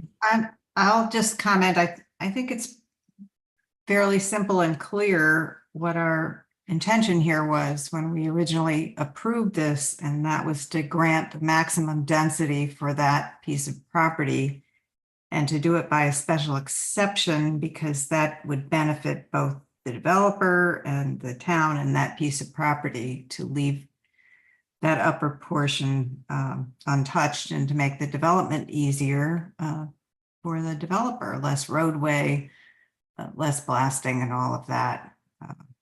So that's why we came up with that plan. We worked on that long and hard to come up with what. And there's no doubt that that was the expressed intent of the applicant.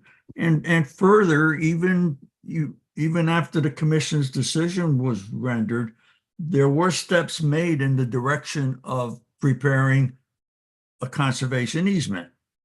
It just never got to the point, apparently, of implementation. And that often happens because when there's an open space area being protected by an easement, the commission often did not file that easement document until the construction was complete, in order to avoid conflicts between construction activities and the provisions of the easement. Oh. But in this particular case, there was actually a draft of an easement, and it was reviewed by Corporation Counsel and referred back to the applicant. But that's the last piece of information we can find about it. There's nothing more that we can find in our files. So there's no question about the intent of the applicant. There's no question about the intent of the commission in its consideration of it. And quite frankly, even the Conservation Commission decision to not oppose the project was influenced by their knowledge of the intended conservation easement. They cited in their letter. So there's no question about that was the intent. Is it too late to get that on that conservation easement? That's something we would need to talk to Corporation Counsel about. I mean, it sounds like it's got dropped somewhere, but as you say, it's clear in my mind, certainly, what we did there and why, and it seems like that was the way to go. Well, wasn't that an approval of the first of the, wasn't that not part of the approval? stipulated in the approval. Wasn't put in. It was no. not. Oh, it wasn't. It was simply. I think we the just resolution. it's The obvious. resolution recognized the intent. Okay. I think that application went on for quite some time. If I Yeah. recall, it was 35 that was approved. They came back again. Yeah. It went on for quite a while. You're right. Yeah. Mhm. No, I think the resolution's well written, and I think it captures a lot of the concerns that we had, that I know that I had with the topography, the density, the traffic and safety impacts on the road. So I don't have any edits to it, and agree with the resolution as presented. Mhm. Thank you, Commissioner Dickey. Any other comments then? I do want to note for the record, as it was stated in a document that Corporation Counsel Teodoso had when he participated in a previous meeting, that the adoption of a PDD is a zoning decision for which the Planning and Zoning Commission is afforded maximum discretion. It is using its zoning authority, which is legislative in nature and broadly construed. So, all right, any other discussion? Hearing that is Mr. Panico, you have a little bit more on that resolution to read?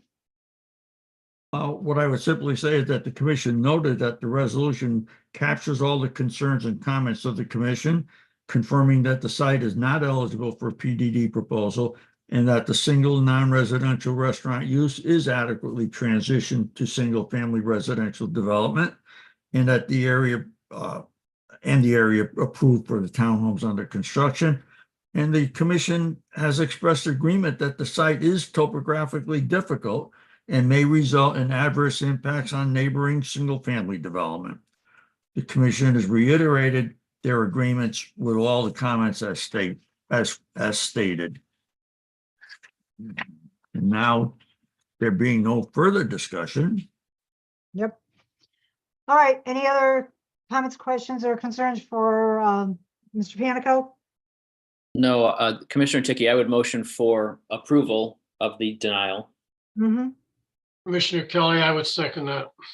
Okay, so there's a motion from Commissioner Ticky, seconded by Commissioner Kelly, to approve the resolution to deny application 2314. So I'll do a roll call. So your aye means that you're in favor of denying the application. The nay vote is that you approve, want to go forward with this particular proposal for resolution to deny. right. Yeah. Okay. All right, so this is a resolution to deny and on a roll call, so I'll do Commissioner Parkins, Aye. Commissioner Motto, Aye. Commissioner Ticky, Aye. Commissioner Laskos, Aye. Commissioner Kelly. Aye. Yeah, chair votes aye. Motion has passed by a vote of 6-0.